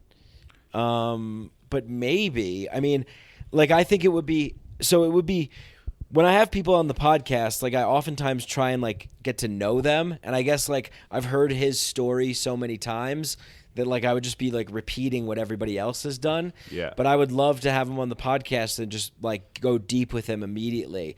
But it's like a weird thing because in order to do that, I have to kind of get to know him first. You'd have to hang out with him for a couple Maybe hours. I should write him. Maybe I should write him an email like that and just be like, "Hey, Dennis, like I think what you have to say is like really cool. I like all the stuff that you're involved in, and I would love to just like chat with you sometime and see if we could develop a relationship, and then I could have him on the podcast, and then I could just go extremely deep with him about stuff. Yeah.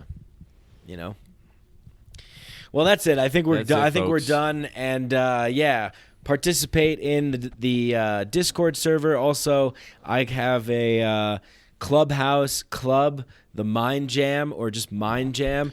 So I put that out there, and we can get on Clubhouse, and we could just hang and talk about stuff like this. I'll try not to be as like ranty, obviously, with people in the room, or maybe I will be, but you'll just ranty. Have an opportunity to come up and to jam with me and Matt, and so we're excited about that. Thanks for listening, and see you next time.